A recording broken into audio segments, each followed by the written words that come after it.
হ্যাঁ,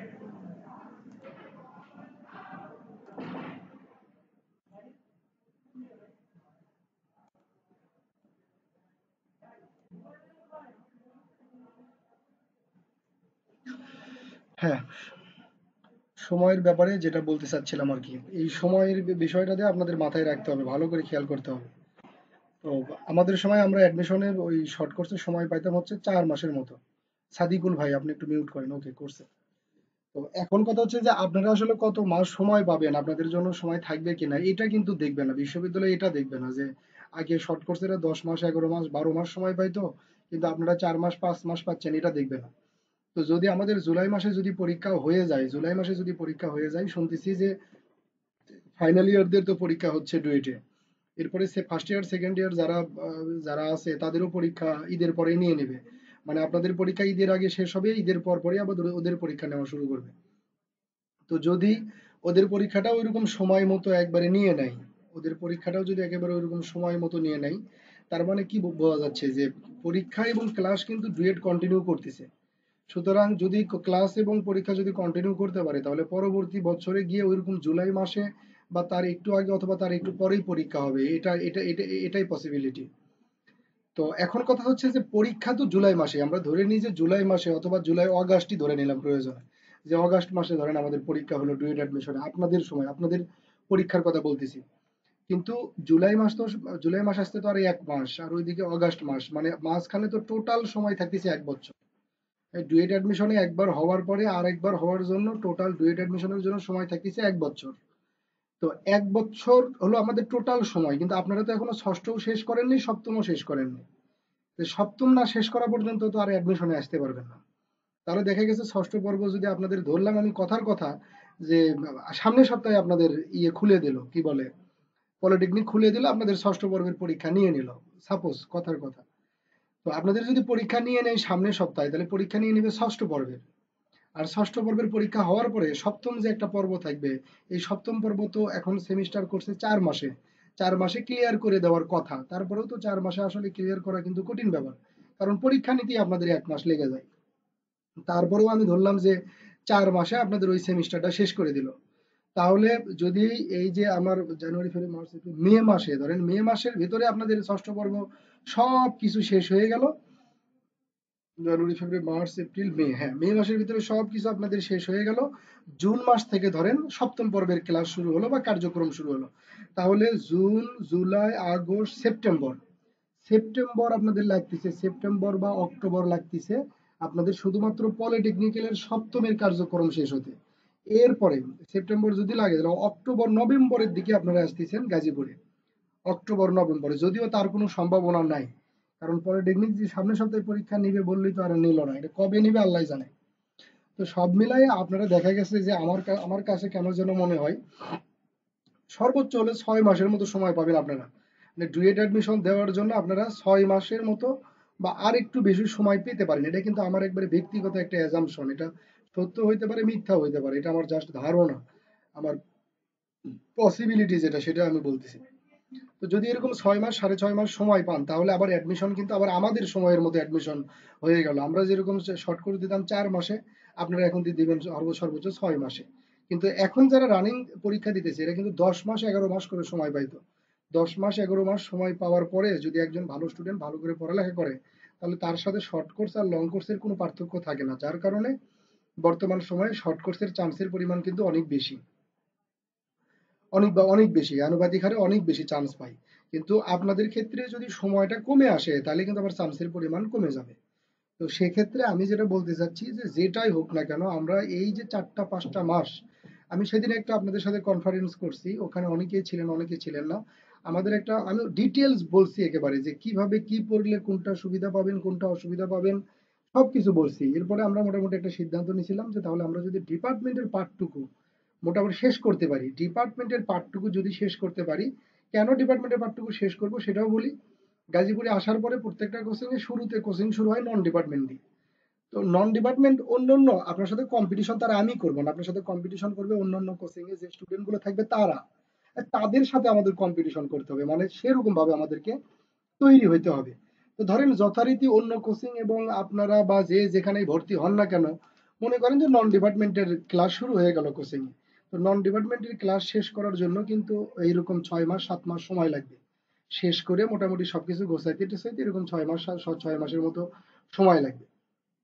এখন কথা হচ্ছে যে আপনার যদি ডিপার্টমেন্টের পড়া থাকে, তাহলে অন্যরা যেখানে নন ডিপার্টমেন্ট পড়া শেষ করে মাত্র ডিপার্টমেন্ট পড়া শুরু করবে, তখন কিন্তু আপনার সিলেবাস শেষ হয়ে যাবে। কেননা আপনারা গাজীপুর আসার আগে আমি যদি সবকিছু গোছাইয়ে দিই আপনাদেরকে, আপনারা যদি ডিপার্টমেন্টটা শেষ করে নিতে পারেন, তাহলে গাজীপুর এসে আসা মাত্র নন ডিপার্টমেন্ট শুরু করবেন। তাহলে গাজীপুরে আসা মাত্র যদি নন ডিপার্টমেন্ট শুরু করেন, 4 মাসে 5 মাসে যদি নন ডিপার্টমেন্টটা শেষ হয়ে যায়, তাহলে 5 মাস পরে নন ডিপার্টমেন্ট শেষ হয়ে গেলেও বা 6 মাস পরে নন ডিপার্টমেন্ট শেষ হয়ে যাওয়া মানে আপনার সিলেবাস শেষ হয়ে যাওয়া, কারণ আপনি ডিপার্টমেন্ট তো শেষ করে ফেলছেন। অন্যরা যখন ডিপার্টমেন্ট পড়া মাত্র শুরু করবে, তখন আপনি ফুল সিলেবাসের প্রিপারেশন নেওয়া শুরু করবেন। এখন বলতে পারেন যে ভাই তাহলে আপনি কি নন ডিপার্টমেন্ট পড়াবেন না? নন ডিপার্টমেন্টও পড়াবো, আপনারা যদি কুলাইতে পারেন। আমি তো বলছি যদি একটা ব্যাচ যদি এখানে হয়, 22 জন 24 জনের যদি একটা ব্যাচ হয়, যদি আপনারা রসায়নও পড়তে চান, আমি প্রয়োজনে এরকম রসায়নের টিচার এনে এনে দেবো। মানে আপনারা যতটুকু শেষ করতে পারেন। তবে হ্যাঁ, এটা আবার যেন তেন পড়া পড়লে হবে না, একেবারে অ্যাডমিশনের মতো করে পড়তে হবে, যেন এইটুকু গাজীপুরে এসে আর না করতে হয়। আপনি এখন আমি আপনাকে যা পড়াইতেছি আপনি তাও পড়তেছেন, আবার গাজীপুরে আসে আবার তাই পড়তেছেন, তাহলে তো সময় নষ্ট হইলো। আপনি তো একটু আগায় থাকলেন না। তো আমাদের কাজ হলো একটু এগিয়ে থাকা। এগিয়ে থাকার জন্য যেটা হলো সেটা হলো সেই কাজটা হলো যে গোছাইয়ে পড়তে হবে। আপনি যতটুকু পড়বেন সুন্দর করে নোট করবেন, গোছায় রাখবেন। মানে আপনার টেন্ডেন্সি থাকবে এরকম, আমি এখন এগুলো পড়তেছি, আমি গাজীপুরে যাই এগুলো শুধু দেখবো, মানে ওগুলো শুধু দেখে দেখে দেখে দেখে আপনি প্রিপারেশন নিয়ে পরীক্ষা দিবেন, ঠিক আছে? প্রত্যেকের নোট দেখবো, পরীক্ষার সিলেবাস দিব, প্রত্যেকের পরীক্ষা দেখবো, পরীক্ষার খাতা দেখবো। ইন্ডিভিজুয়াল পার্সোনাল নাম্বারে ফোন কল করে সম্ভব না হইলেও মেসেজের মাধ্যমে যোগাযোগ করব। মেসেঞ্জারে মেসেজ না, একবারে আপনার ফোন নাম্বারে, সেল ফোন নাম্বারে যদি কোনো প্রবলেম না থাকে, তাহলে তো সবাই আমাকে মোবাইল নাম্বার দিবেন। অবশ্য সবার 2-1 জন ছাড়া সবার মোবাইল নাম্বার আমার কাছে আছে। তো আমি হচ্ছে যে আপনাদের ডে বাই ডে প্রত্যেক দিন কার কতটুকু পড়ার অগ্রসর আমি মেসেজ দিলে আপনারা আবার রিপ্লাই দিবেন যে কার কি অবস্থা। এভাবে যদি কন্টিনিউ করা যায়, আর একা একা পড়বেন তাহলে কিন্তু পড়তে পারবেন না। একা একা পড়লে আপনি হাঁপায়ে যাবেন। এজন্য এই যে এখন 18 জন গ্রুপে জয়েন করছে, 18 জন 20 জন 22 জন 25 জন 30 জন, আমরা এখানে যে কয়জন থাকি না কেন, আমাদের টার্গেট থাকবে প্রত্যেকের চান্স পাওয়া। এবং আপনারা নিজেরা নিজেরা খুব সুন্দর একটা সৌহার্দ্যপূর্ণ নিজেদের ভিতরে একটা কমিউনিকেশন সার্কেল তৈরি করে ফেলবেন। একে অপরকে জিজ্ঞেস করবেন কার কতটুকু হইলো, কি হইলো, কে কতটুকু পড়লো। এখানে নিজেদের ভিতরে প্রতিযোগিতা করবেন, কিন্তু হিংসাত্মক প্রতিযোগিতা না। ও এগিয়ে যাচ্ছে আমিও এগিয়ে যাব, আমরা সবাই মিলে এই কোর্সটা মানে যতটুকুই করতে পারি না কেন এইটুকু এগিয়ে যাব। সেদিনের ওই কনফারেন্সে কেউ ছিলেন না, আজকে আছেন, তাদের ভিতর থেকে যদি আমাকে কিছু বলতে চান বা আমার কথা প্রসঙ্গে যদি কেউ কিছু বলতে চান, অথবা পূর্ববর্তী কোনো বিষয় যদি আপনার জানার থাকে, তাহলে আপনি কথা বলতে পারেন, মানে আমাকে বলতে পারেন আর কি। এখন কিছুক্ষণ আমি সময় দিতেছি।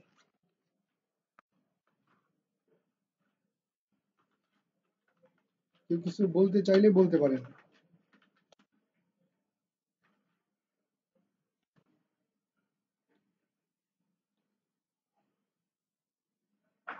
উম, কেউ কি কথা শুনতে পাচ্ছেন না পাচ্ছেন না, না আগের মতো হলো?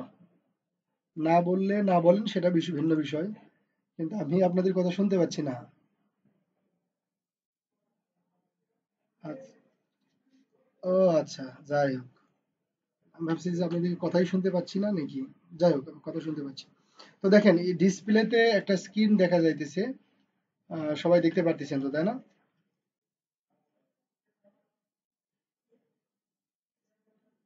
ওকে, আমি এখানে আপনাদেরকে আগে সামনে শুক্রবারে আপনারা পরীক্ষাটা কি বার করে দিলে আপনাদের জন্য সুবিধা হবে সেটা বলেন দেখি। সপ্তাহের ভিতরে একদিন পরীক্ষা নেব, একটা করে শুধুমাত্র। সেই পরীক্ষাটা কি বারে দিলে? হ্যাঁ বলেন। সবাই সবাই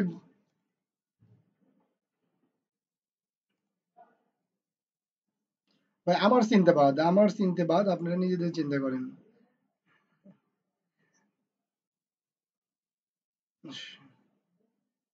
শুক্রবার, কে কে যেন বলতেছে শুক্রবার। সবার কি আচ্ছা ঠিক আছে, তাহলে পরীক্ষার ডেট হিসাবে শুক্রবারই আমরা ফিক্সড করলাম।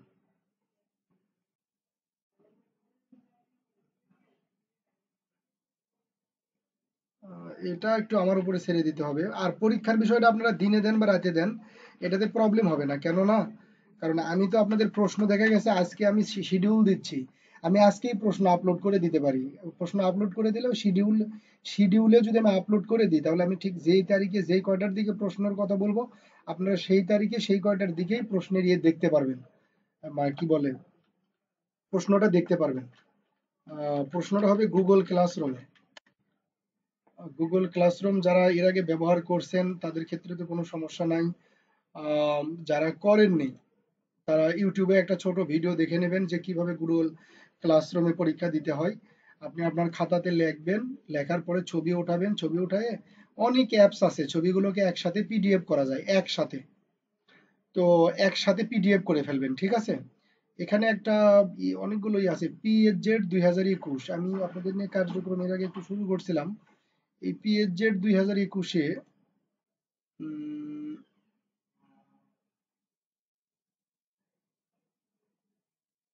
এই গ্রুপটাতে আমরা পরীক্ষা নেব।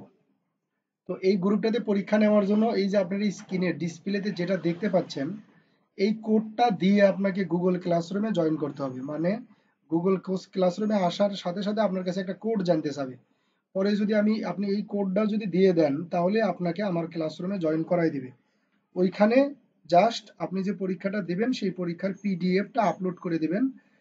সবাই যারা জানেন না তাদের জন্য আমার চ্যানেলেও গুগল ক্লাসরুমে কিভাবে পরীক্ষা দিতে হয় এটার একটা ভিডিও দেওয়া আছে। তো আপনারা চাইলে সেই ভিডিওটা দেখে নিতে পারেন, অথবা এখানে যারা এর আগে ক্লাস করছেন বা পরীক্ষা দিয়েছেন তাদের ভিতরে কাউকে রিকোয়েস্ট করবো যে নতুন করে একটা ভিডিও তৈরি করার জন্য। নতুন করে একটা ভিডিও তৈরি করবেন, যে ভিডিওটা দেখে সবাই ইয়ে করতে পারবে, পরীক্ষা দিতে পারবে, কারোর কোনো প্রবলেম হবে না। A to Z একটা ভিডিও তৈরি করবেন কেউ একজন। তো আমি মেসেঞ্জার গ্রুপে কোডটাও দিয়ে দিতেছি, আবার হলো স্ক্রিনশটও দিয়ে দিতেছি। আপনারা লগ ইন করে থাকবেন, তাহলে আর কোনো প্রবলেম হবে না। আপনারা সবসময় আমরা এটাতেই আমাদের পরীক্ষার কার্যক্রম চালাবো। এই হলো গুগল। প্রথমে 1-2 দিন একটু প্রবলেম হবে গুগল ক্লাসরুমে পরীক্ষা দিতে, তারপরে আশা করি আর কোনো প্রবলেম হবে না। কিন্তু একবার শিখে গেলে বা একবার বুঝে গেলে মজা লাগবে, দেখবেন যে খুব বেশি খুব ভালো লাগবে। এখন কথা হলো আগামী শুক্রবারের আমাদের পরীক্ষার সিলেবাস। আচ্ছা, আপনাদের দুই একজনের কাছ থেকে শুনি দেখি যে ডিপার্টমেন্টের কোন কোন সাবজেক্ট শুরু করলে আপনাদের পক্ষে ভালো, মানে শুরু করব আমি, বলেন। আমি যে কোনো সাবজেক্ট শুরু করতে পারবো, আপনারা যেটা বলবেন আমি সেটাই শুরু করব। একজন, আচ্ছা, একজন দুইজন বলছে ডাটা স্ট্রাকচার। আমি একটা সাবজেক্ট করে করলেই মনে হয় ভালো হবে, কারণ অনলাইনে দীর্ঘ টাইম কথা বলা যায় না। একটা করে সাবজেক্ট পড়ে তারপরে আরেকটা সাবজেক্ট ধরলেই মনে হয় ভালো হয়। আপনারা কি বলেন?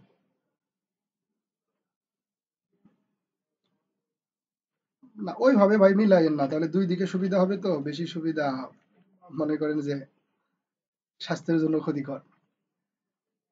সপ্তম পর্বে আছে আপনাদের, সপ্তম পর্বে ধরেন ভাই, আপনাদের সপ্তম পর্বে কি আছে? সফটওয়্যার ডেভেলপমেন্ট এবং অ্যানালাইসিস আছে একটা সাবজেক্ট। তারপর আরো কি কি যেন। তো ওটা আপনারা একটু ম্যানেজ করে নিয়ে পড়েন আর কি। বিশেষ কোনো জায়গায় যদি প্রবলেম হয়, বিশেষ কোনো টপিকে আমাকে বললে আমি সেটা ইয়ে করে দেবো।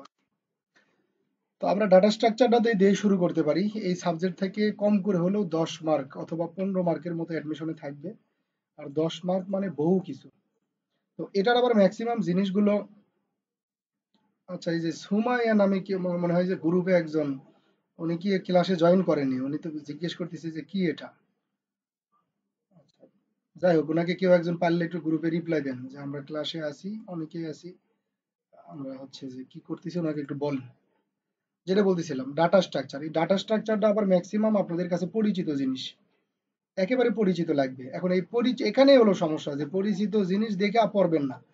তো এই জন্যই আবার পরীক্ষার ব্যবস্থা, যে পরীক্ষা নিলে তাইলে বোঝা যাবে যে কার কি অবস্থা, কে সহজ মনে করতেছেন আর কে কঠিন মনে করতেছেন। তো আমার একটা নোট আছে ডাটা স্ট্রাকচারটা, আমি মূলত সেই নোট দেখেই পড়াবো আপনাদেরকে।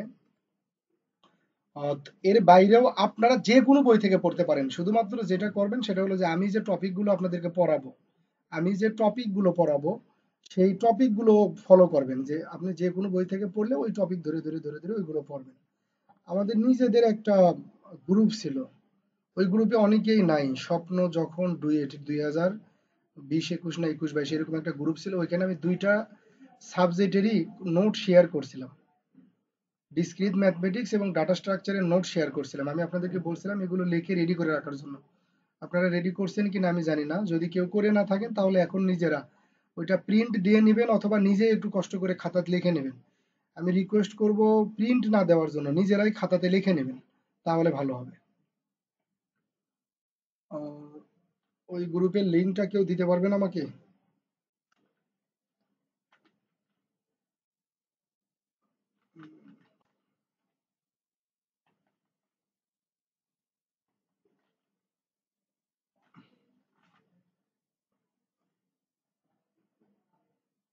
ওই গ্রুপের লিঙ্কটা কেউ পারলে আমাকে দেন, ওখানে নোট আছে, ওইটা লাগবে আর কি।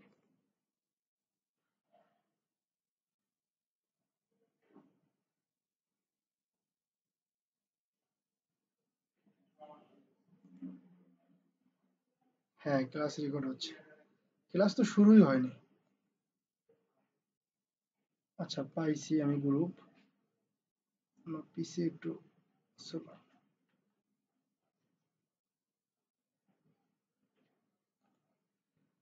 হ্যাঁ, তাইলে হবে, কিন্তু আমার ক্লাস কন্টিনিউ করার জন্য ওটা দরকার।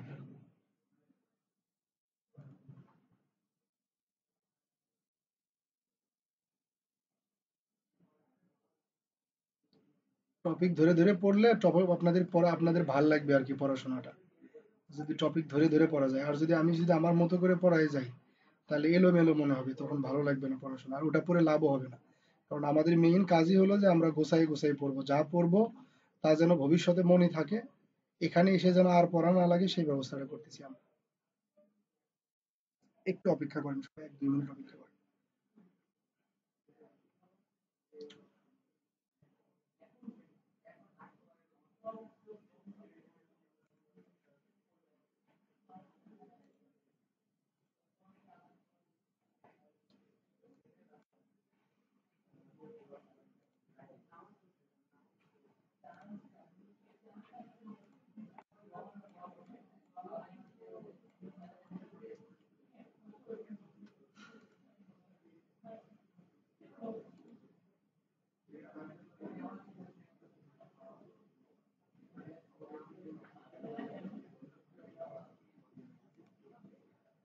আমি লিঙ্ক পাইছিলাম কিন্তু করতে মানে আমার ওই লোড হইতে সময় লাগতেছে, কেন যেন রেকর্ডিং এর কারণে না কোন একটা অ্যাপ্লিকেশনের কারণে পিসিটা স্লো কাজ করতেছে।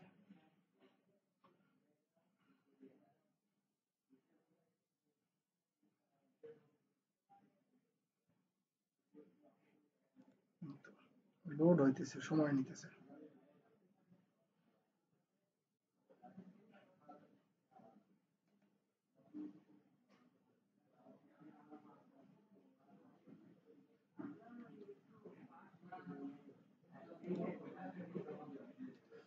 এখন যদি একটু কষ্ট করে যদি শুধুমাত্র সিরিয়াস হয়ে একটু খালি আগায় নিতে পারেন, দেখেন আমার টার্গেট শর্ট করতে চান্স। আপনারা যদি মোটামুটি এখান থেকে এই যে এত আগে একটা ব্যাচ শুরু হইতেছে, আপনারা যদি এখান থেকে ম্যাক্সিমাম বা সবাই যদি চান্স পেয়ে যান, মানে এটা যে একটা কেমন ব্যাপার হবে এটা কল্পনাও করতে মানে আমি নিজেই কল্পনা করতে পারতেছি না। তবে যদি একটু সিরিয়াস যদি হতে পারেন, একটু সিরিয়াস, বেশি না, দিনে 2টা ঘন্টা করে শুধু সময় দেন, দিয়ে যদি কাজটা করতে পারেন, তাহলে ইনশাল্লাহ দেখবেন যে চান্স পাওয়া খুব বেশি কঠিন কিছু না। চান্স পাওয়া একেবারেই কঠিন কিছু না। আচ্ছা, আমি যে নোটটা দিছিলাম এটা কি ছবি উঠাই দিছিলাম না পিডিএফ দিছিলাম, কি দিছিলাম মনে আছে আপনাদের? পিডিএফ দিছিলাম না, এটা আমার অন্য পিসিতে আছে তো, মানে এখন ল্যাপটপটা অন্যটাও ইউজ করতেছি, যার কারণে ওই নোটটা আমার এই ল্যাপটপে নাই। আমি দাঁড়ান ওইটা একটু নিয়ে নিই, তারপরে আপনাদেরকে পড়াইতে সুবিধা হবে। বেশিক্ষণ পড়াবো না, আমি সিলেবাসটা মূলত গুছাই দেবো।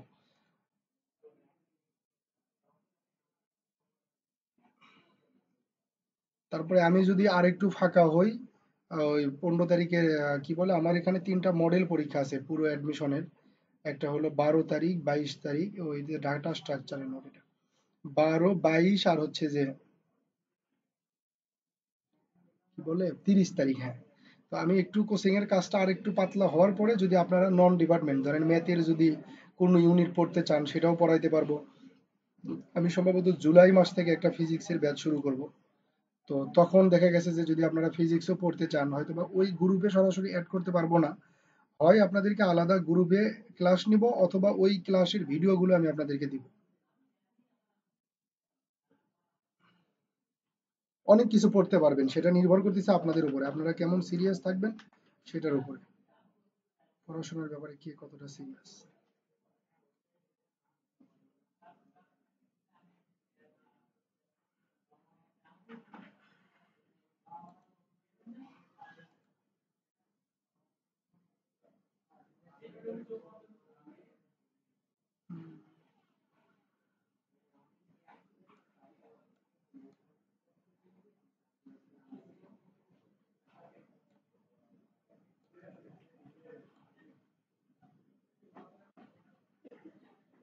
কি ব্যাপার, ডাটা স্ট্রাকচার ডাউনলোড করে দেখলাম যে ওই পিডিএফটা কারোর কাছে নাই, আপনারাও তো দেখি অলস টাইপের লোকজন। পিডিএফ কই, পিডিএফ মেসেঞ্জারে দেন নাকি? আমি এতক্ষণ ধরে খুঁজতেছি, এটা বলা লাগে কেন আমার?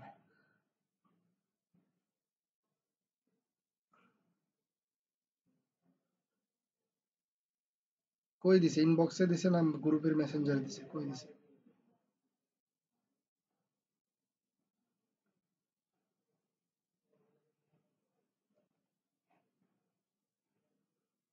দিয়ে বসে আছে সাইদ ভাই?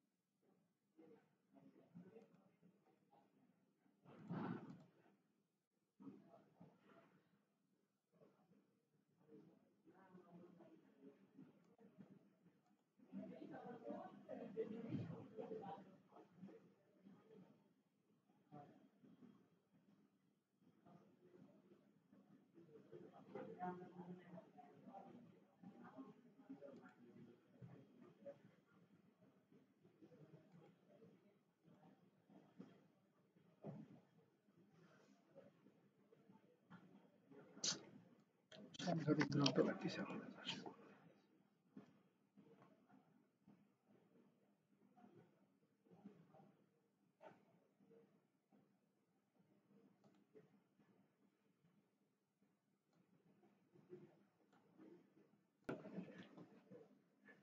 হুম, ডাটা স্ট্রাকচার।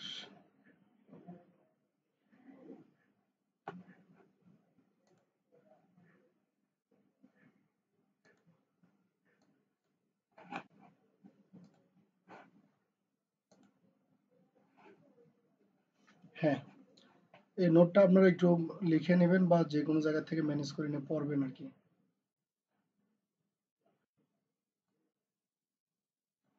এইগুলো দেখেন সবকিছু আপনাদের পরিচিত, আপনার কি স্ক্রিনটা দেখতে পাচ্ছেন সবাই?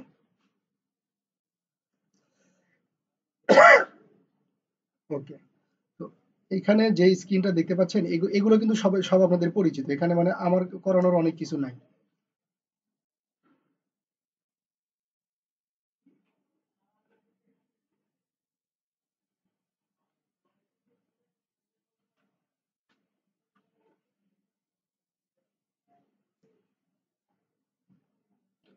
আচ্ছা দেখেন, আহ,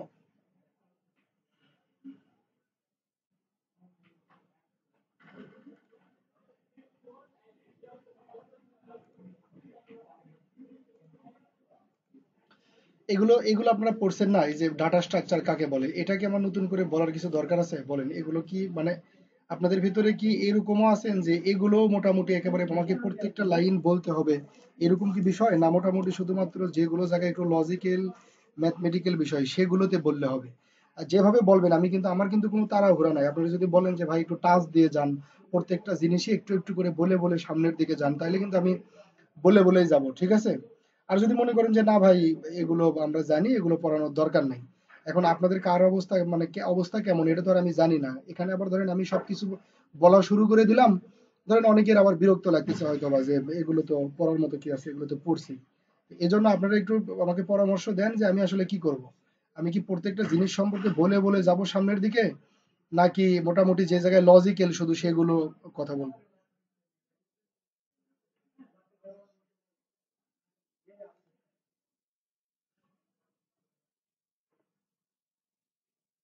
আচ্ছা ঠিক আছে। ওকে ঠিক আছে, থ্যাংক ইউ। হ্যাঁ, এই তো আমি এখন একটা গাইড পাইলাম, ঠিক আছে সমস্যা নেই।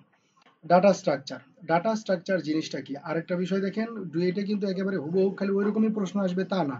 দেখা গেছে একটা থিওরিটিক্যাল একটা টপিক, আপনি একটা থিওরিটিক্যাল কোনো একটা বিষয় পড়ছেন, ওর ভিতরে একটা কিওয়ার্ড, একটা কিওয়ার্ডের একটা প্রশ্ন আছে, দুইটা কিওয়ার্ডের দুইটা প্রশ্ন আছে, 5 5 10 মান। এই জন্য প্রশ্ন কি কিন্তু শুধুমাত্র এরকম সারা জীবন হবে না, ডাটা স্ট্রাকচার কাকে বলে এরকম প্রশ্ন সবসময় হবে না। দেখা গেছে যে ডাটা স্ট্রাকচার কাকে বলে এটার ভিতরে আবার ওনারা প্রশ্ন বানায় দিছে একটা দুইটা, মানে এই আলোচনার ভিতর থেকে প্রশ্নটাকে একটু ঘুরে দিছে। এই জন্য প্রত্যেকটা টপিক আসলে বুঝতে হবে যে এই জিনিসটা আসলে কি, মানে এটা কোনটা, এটা আমাদেরকে জানতে হবে। তো ডাটা স্ট্রাকচার দেখে কি? ডাটা স্ট্রাকচার হলো কোনো ডাটা সমাহার, ডাটা সমাহার মানে অনেকগুলো ডাটা যেখানে, এখানকার দুইটা জিনিস, একটা হলো গাণিতিক এবং আরেকটা হলো লজিক্যাল রিপ্রেজেন্টেশন। গাণিতিক এবং লজিক্যাল মডেলকে ডাটা স্ট্রাকচার বলে। এখন ডাটা স্ট্রাকচার জিনিসটা কি দেখেন, আমরা যদি ধরেন আমাদের আমাদের বাবারা যখন বাজার থেকে বাজার করে নিয়ে আসে, দেখা গেছে যে এরকম ব্যাগ ভর্তি কি করে আসে বাজার নিয়ে আসে। কারণ এই বাজারের ভিতর অনেক রকমের বাজার থাকে, ধরেন আলু পেঁয়াজ মরিচ পটল সব ধরনের বাজার ব্যাগের ভিতরে রাখে, এবং বাজার করে নিয়ে আসার পরে আমাদের বাবারা জাস্ট ব্যাগটা কিচেন রুমে অথবা আমাদের মায়েদের হাতে দিয়ে দেয়, ওনার কাজ কিন্তু শেষ। কিন্তু আমাদের আমাদের মায়েরা তখন কি করে, ওই ব্যাগটা নিয়ে কিচেন রুমে নিয়ে গিয়ে প্রথমে ব্যাগ থেকে সবকিছু বের করে। এখন আপনাদের বাড়িতে যখন এরকম বাজার নিয়ে আসে, আপনাদের কি মনে হয় যে বাজারের ব্যাগটা ঢালার পরে যে অবস্থায় থাকে ওই অবস্থায় কি রেখে দেওয়া হয়, না মায়েরা এগুলো এরকম করে যে বাজার করে আনার পরে ধরেন মরিচ গুলো একটু মরিচের জায়গায়, পেঁয়াজ গুলো একটু পেঁয়াজের জায়গায়, এভাবে সুন্দর করে কিচেন রুমে প্রত্যেকটা জিনিস একবারে শ্রেণী বিন্যস্ত করে রাখে? আপনারা কি এটা দেখছেন, কখনো খেয়াল করছেন?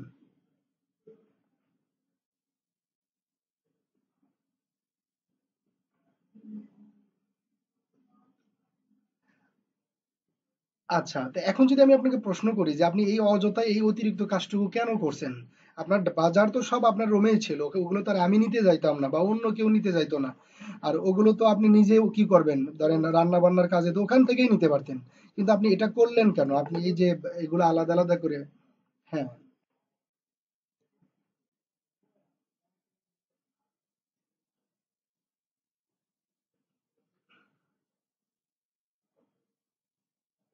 হ্যাঁ, জাস্ট এই একটা মাত্র কারণে আমরা এই যে ডাটা স্ট্রাকচার পড়বো, যে আমাদের যে দৈনন্দিন জীবনের যত কম্পিউটারাইজড যত কাজ কাম করবো, এখানে তো ডাটার অভাব নাই, এত ডাটা এই জায়গায়। আর মেইন জিনিসই কিন্তু আমাদের ডাটাটা, মানে আমাদের কম্পিউটারে আমরা যত কিছুই করি না কেন সবকিছু আমাদেরকে ডেটা নিয়ে করতে হয়। তো প্রত্যেকটা ডাটাকে যেন আমরা সঠিক জায়গায় রাখতে পারি, তাদেরকে সাজানো গোছানো ভাবে রাখলে কিন্তু জায়গাও কম লাগে, জায়গা যেন কম লাগে, যখন আমার দরকার লাগবে তখন যেন আমি সহজভাবে খুঁজে পাই। যাই এই কাজগুলো করার জন্য আমরা মূলত ডাটা স্ট্রাকচারটা করব।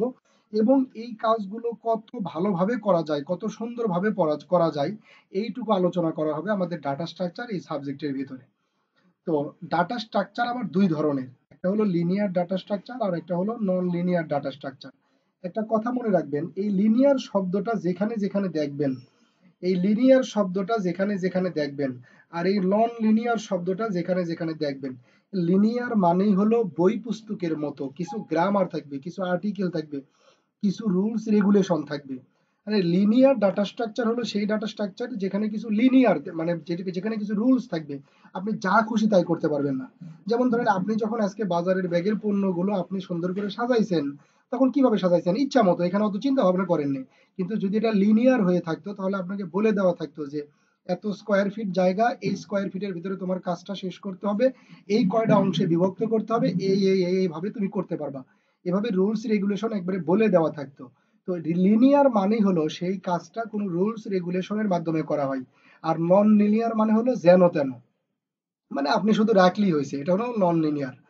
তো লিনিয়ার ডাটা স্ট্রাকচার হলো এই যে দেখেন, যে ডাটা স্ট্রাকচারের উপাদান সমূহ পর্যায়ক্রমিক ভাবে কোনো নির্দিষ্ট ক্রম অনুসারে সাজানো থাকে তাকে বলে লিনিয়ার ডাটা স্ট্রাকচার। আর যেটা নির্দিষ্টভাবে কোনো পর্যায়ক্রমিক কোনো ক্রমানুসারে থাকে না, এমনি অগোছালো টাইপের যেমন খুশি তেমন, একে বলে নন লিনিয়ার ডাটা স্ট্রাকচার।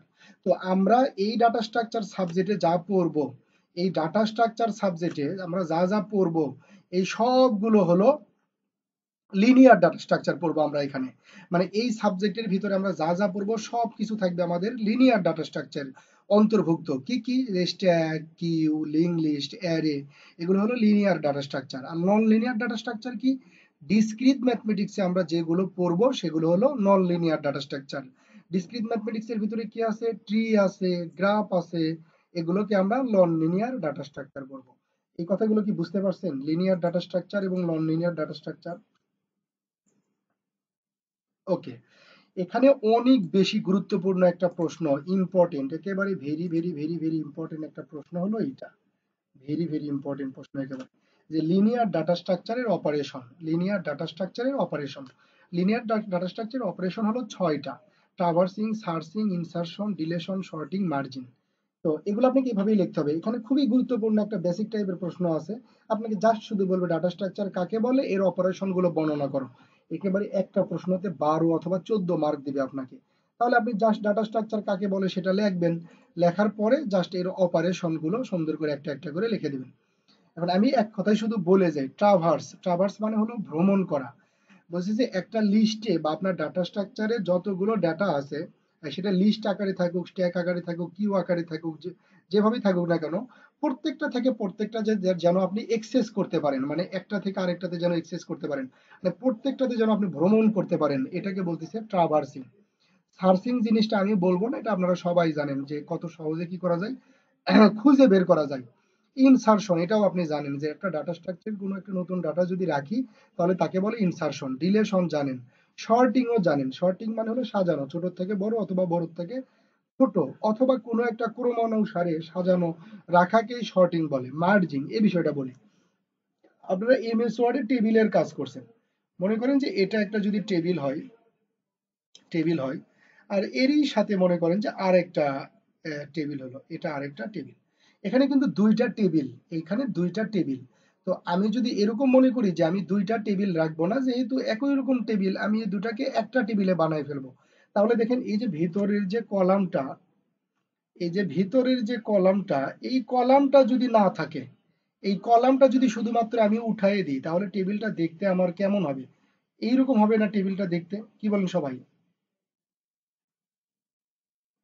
এইটাকে বলে, এটাকে বলে মার্জ করা। এটাকে বলে মার্জ করা, মানে দুই বা ততোধিক ডাটাকে যদি একত্র করতে পারি, ইন্ডিভিজুয়াল দুই বা ততোধিক ডাটাকে যদি একত্র করতে পারি, সেটাকে মার্জ বলে। সাপোজ ধরেন আমার নাম আসমাউল, এটা একটা ডাটা। আবার ধরেন আমি ডুয়েটে পড়তাম, এটা একটা ডাটা, বা পড়ি, এটা একটা ডাটা। আবার ধরেন আমার বাড়ি কোনো এক জায়গায়, সেটা একটা ডাটা। এগুলো আলাদা আলাদা ইন্ডিভিজুয়াল ডাটা।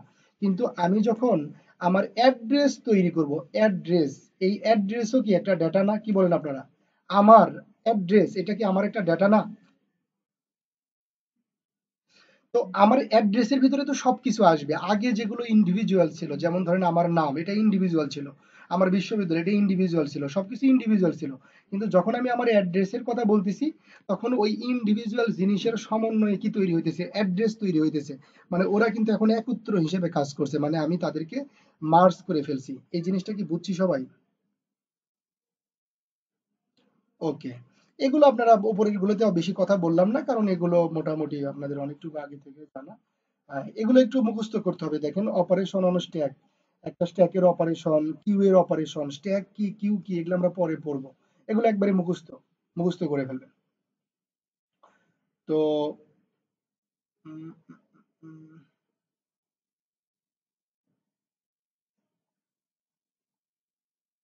হ্যাঁ, এখানে একটু ইম্পর্টেন্ট কিছু তথ্য আছে, এগুলো একটু ভালো করে খেয়াল করেন। এগুলো আমরা, আমি জানি আগেও পড়ছেন, কিন্তু ক্লিয়ার না, এই জিনিসগুলো ক্লিয়ার হওয়া যায় না। আমিও অনেক পরে ক্লিয়ার হয়েছি, মানে সবকিছু দেখতে একই রকম মনে হয়। দেখেন, এটা একটা টেবিল দেখা যাচ্ছে, এটা একটা পুরোটা টেবিল। তো এই টেবিলের ভিতরে অনেক কিছু আছে, অনেক কিছু আছে। সেই জিনিসগুলো একটু আমরা পরিচিত হব। যেমন এই যে এই টেবিলের নামটা হলো স্টুডেন্ট, এই টেবিলের নামটা হলো স্টুডেন্ট। এই স্টুডেন্টটাকে আমি বলবো এই টেবিল টাইপ বা ফাইল টাইপ।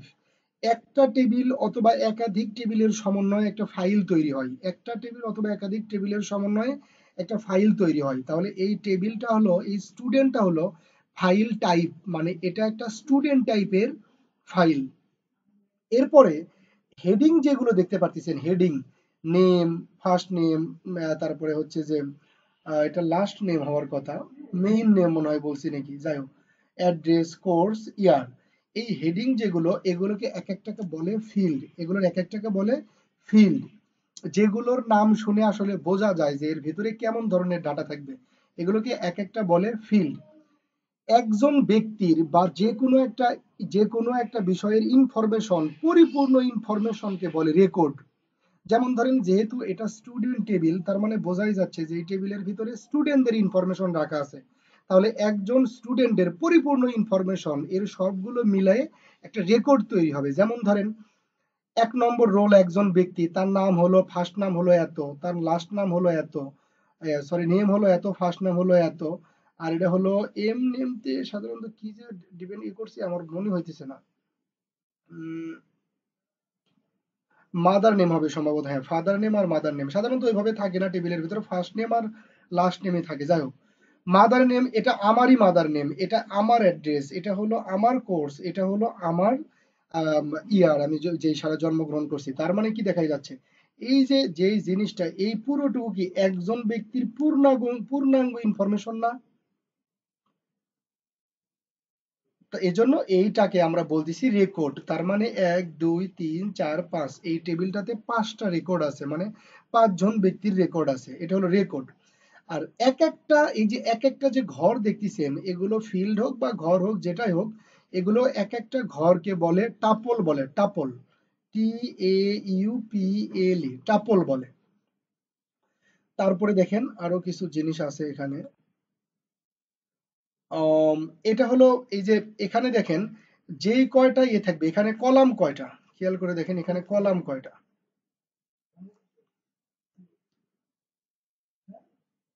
হ্যাঁ, কলাম হলো 1 2 3 4 5 6 7, একে বলে ডিগ্রি। কোনো একটা ফাইলের ডিগ্রি মানে বোঝায়, এই শর্মা ভাই আপনি মিউট করেন। হ্যাঁ, ডিগ্রি মানে বোঝায় যে কোনো একটা টেবিলের কলাম যেগুলো থাকবে, মানে ফিল্ড যতগুলো হবে, তা থেকে বলে ডিগ্রি। দেখেন এখানে যদি ছোট্ট একটা প্রশ্ন আপনাকে দিয়ে দিত 5 মার্কের, আনসার করতে 10 সেকেন্ড সময় লাগতো, কিন্তু অনেকেই পারতো না। এরকম একটা টেবিল দিয়ে আপনার কাছে দুইটা জিনিস জানতে চাইলো, ধরেন 1 নম্বর বললো যে এটা ডিগ্রি নির্ণয় করো, দেখেন খালি কিন্তু সংখ্যাটা বলে দাও, তাহলেই 5 মার্ক। মানে ওই জিনিসটা আপনি জানেন কিনা, মানে প্রশ্ন হবে কিন্তু এরকম প্রশ্ন হবে। এই জন্য খুঁটিনাটি জিনিসগুলো একটু দেখতে হবে। তাহলে যে কোনো একটা টেবিলের ফিল্ড যে কয়টা, ওইগুলোকে আমরা কি বলবো, তার ডিগ্রি বলবো। এরকম একটা টেবিলের ডিগ্রি যদি আমাদেরকে নির্ণয় করতে বলে, তাহলে ইনশাল্লাহ পারবো। আর হলো কি কার্ডিনালিটি, এখানে কার্ডিনালিটিটা ভুল আছে, মনে রাখেন। একেবারে হেডিং ফিল্ড বাদে, একেবারে এই হেডিং এর ফিল্ড বাদে, এতে যতগুলো রেকর্ড থাকবে 2 3 4 5, একে বলে কার্ডিনালিটি, একে বলে কার্ডিনালিটি। এখানে ভুল আছে, আসলে কার্ডিনালিটি এখানে আছে 5টা। এখন যে কোনো টেবিল থেকে যদি আমি আপনাকে কার্ডিনালিটি এবং ডিগ্রি নির্ণয় করতে বলি, আপনারা কি পারবেন সবাই?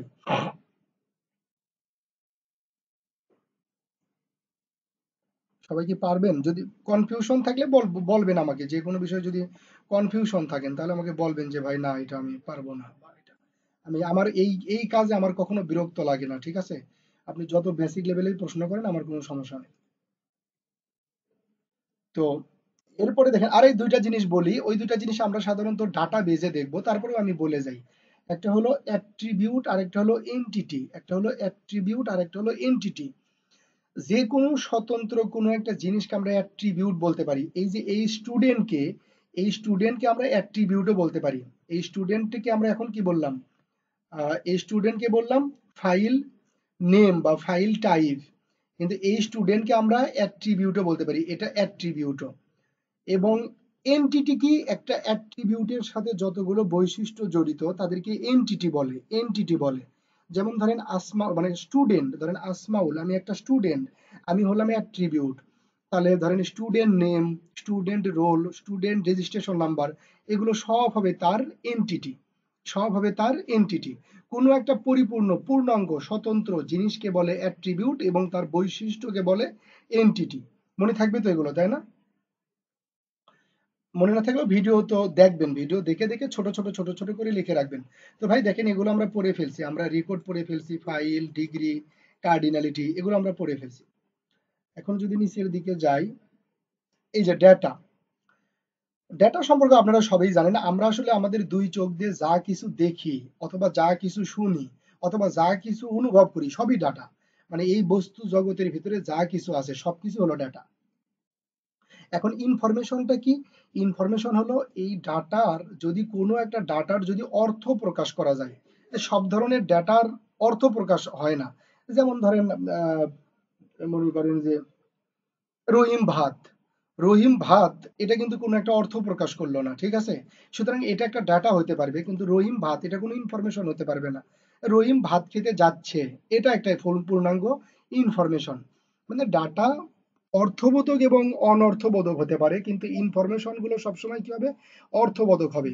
তো ইনফরমেশন গুলো আবার আসে কোথা থেকে? ডাটা থেকে আসে। ডাটাকে সাধারণত প্রসেস যদি করা হয় তাহলে কোনো ইনফরমেশন বের হয়ে আসে। তো এটাও নিজেদের মতো করে পড়ে ফেলবেন।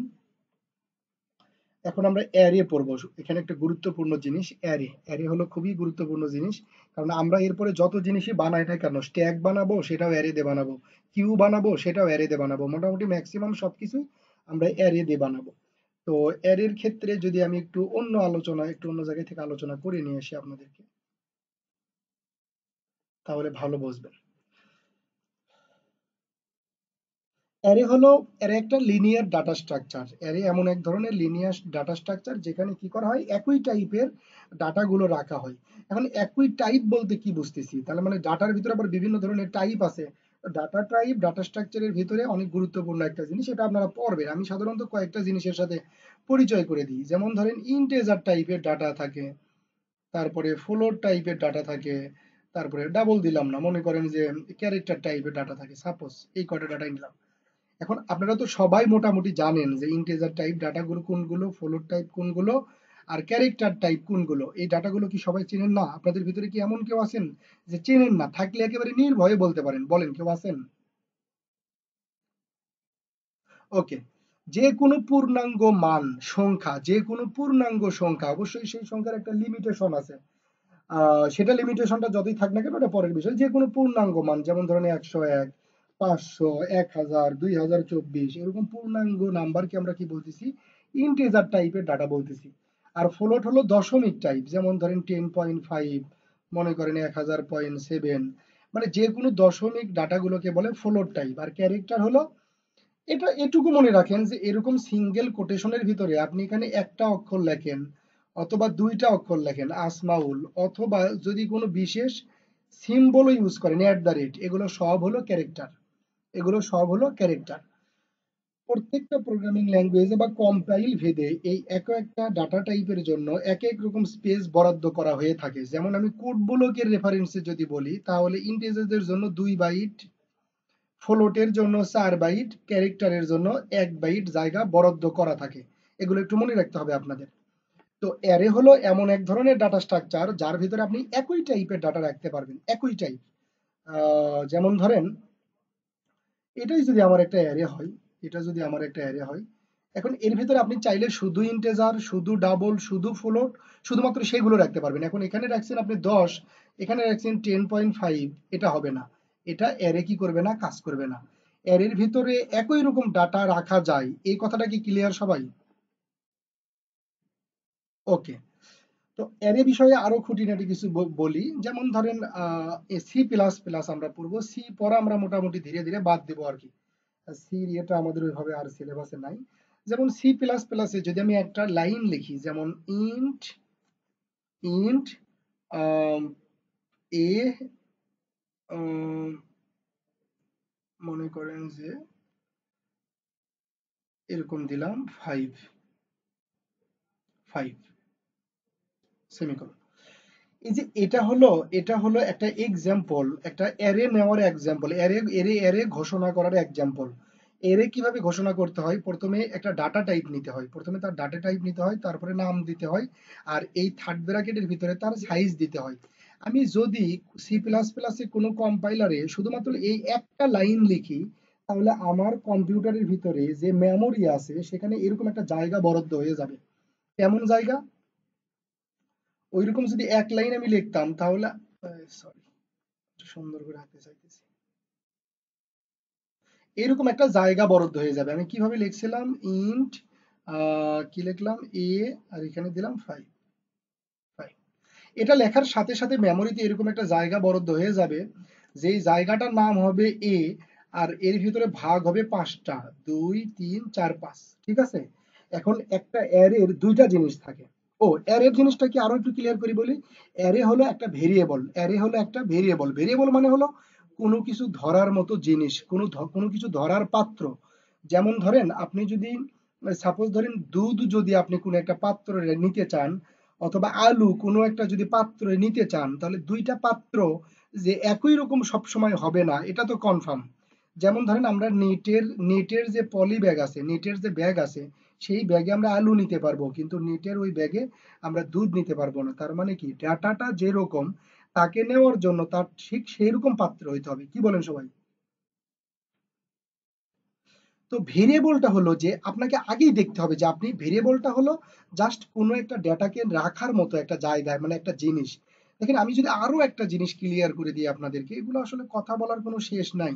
যেমন ধরেন মেমোরির ভিতরে এরকম ভাবে অ্যাড্রেস থাকে 10A42। এগুলো হলো একটা, এই মনে করেন যে এই একটা মেমোরি সেল, এই মেমোরি সেলের অ্যাড্রেস হলো এটা। এটা হেক্সাডেসিমালে কি করতেছে, কোড প্রকাশ করতেছে। তো খেয়াল করেন, আপনার যদি মনে করেন যে 1 থেকে 50টা ডাটা যদি আপনার কোনো একটা মেমোরিতে রাখা লাগে, এরকম করে মেমোরিতে যদি রাখেন, তাহলে প্রত্যেকটা মেমোরি সেলের এরকম অ্যাড্রেস আছে। আপনার তো ওই অ্যাড্রেস গুলো মুখস্থ করতে হবে, তাছাড়া আপনি ওই ডেটাগুলোকে কিভাবে নেবেন, ওই ডেটাগুলোকে আপনি নিতে পারবেন না। আমি কি বুঝাইতে পারছি?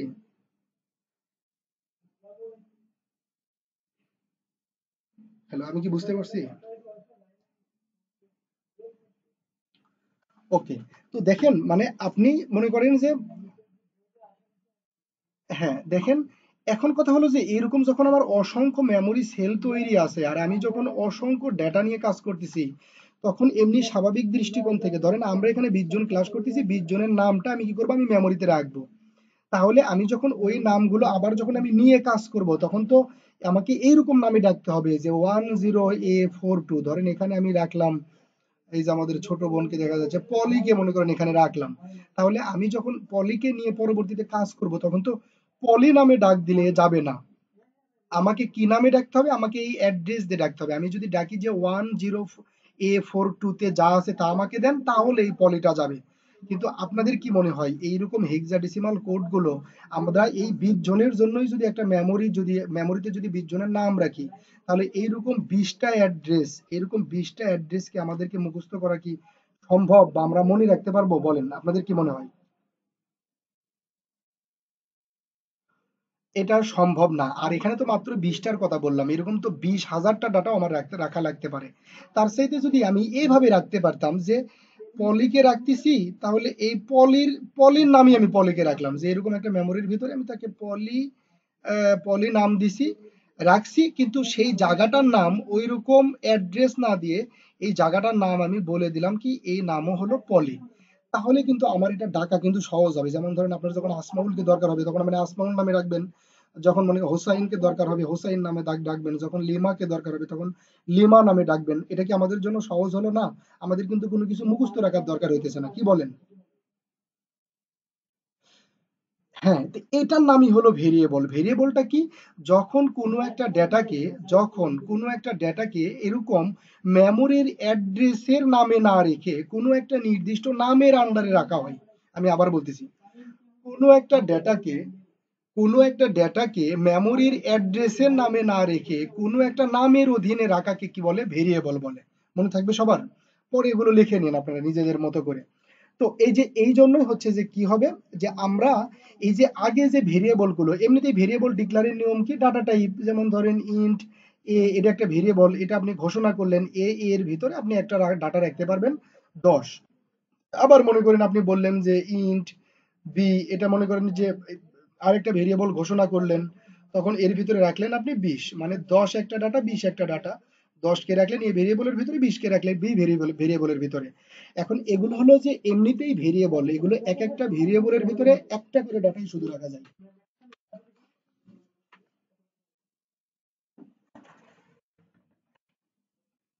একটা ভেরিয়েবলের জন্য করে একটা একটা ভেরিয়েবলের ভিতরে একটা করে ডাটা রাখা যায় এগুলোতে।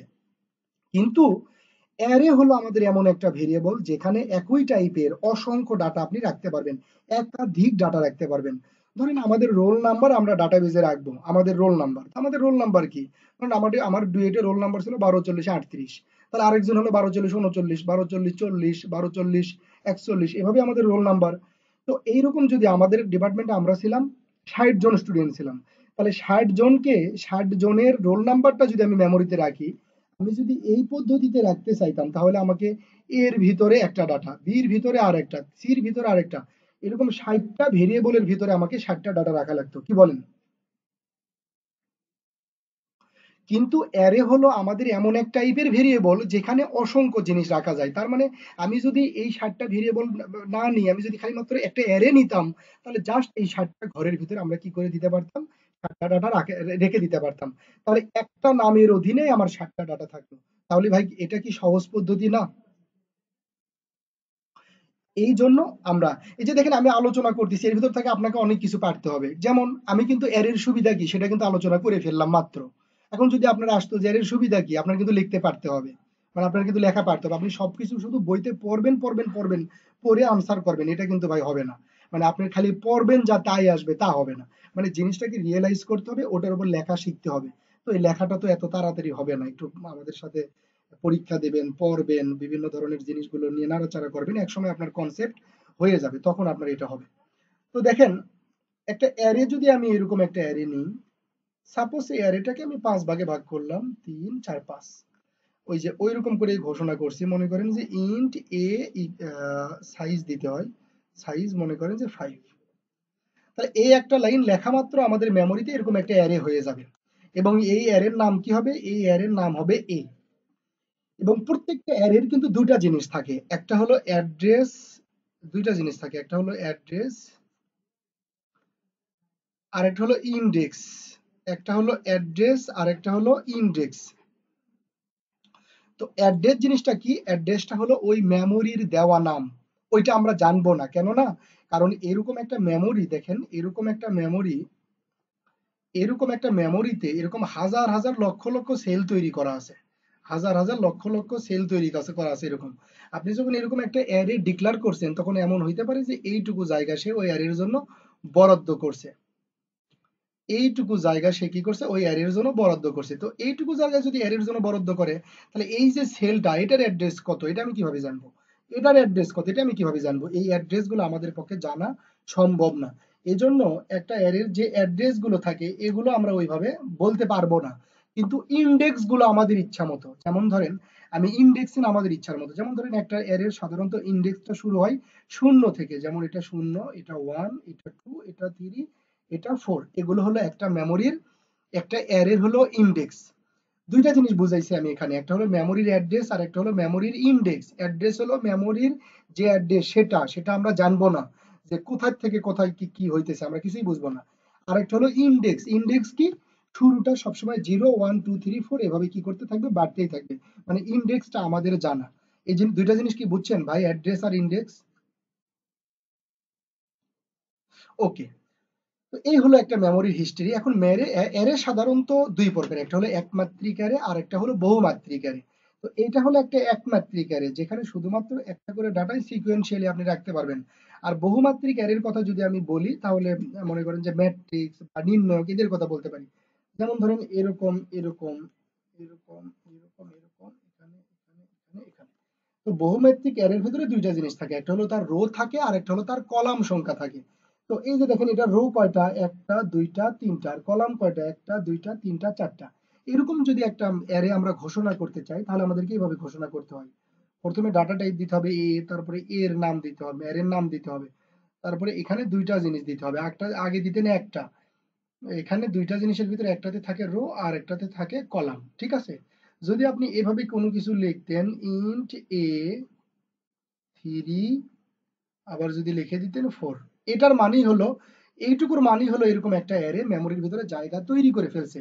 আপনি এই যে তিনটা রো এবং চারটা কলাম, এখানে কয়টা, একটা দুইটা তিনটা চারটা, 3 4 12টা ইনফরমেশন কি করতে পারবেন এর ভিতরে রাখতে পারবেন। তো এদের কিন্তু প্রত্যেকটার আবার ইন্ডেক্স আছে, প্রত্যেকটা ম্যাট্রিক্সের কিন্তু ইন্ডেক্স আছে। এটা কি, রো ইনটু কলাম। যেমন এটার ইন্ডেক্স কত, এটার ইন্ডেক্স হলো 3, অর্ডার, এটার অর্ডার হলো 3:4। এটা হলো পুরো একটা ম্যাট্রিক্সের অর্ডার।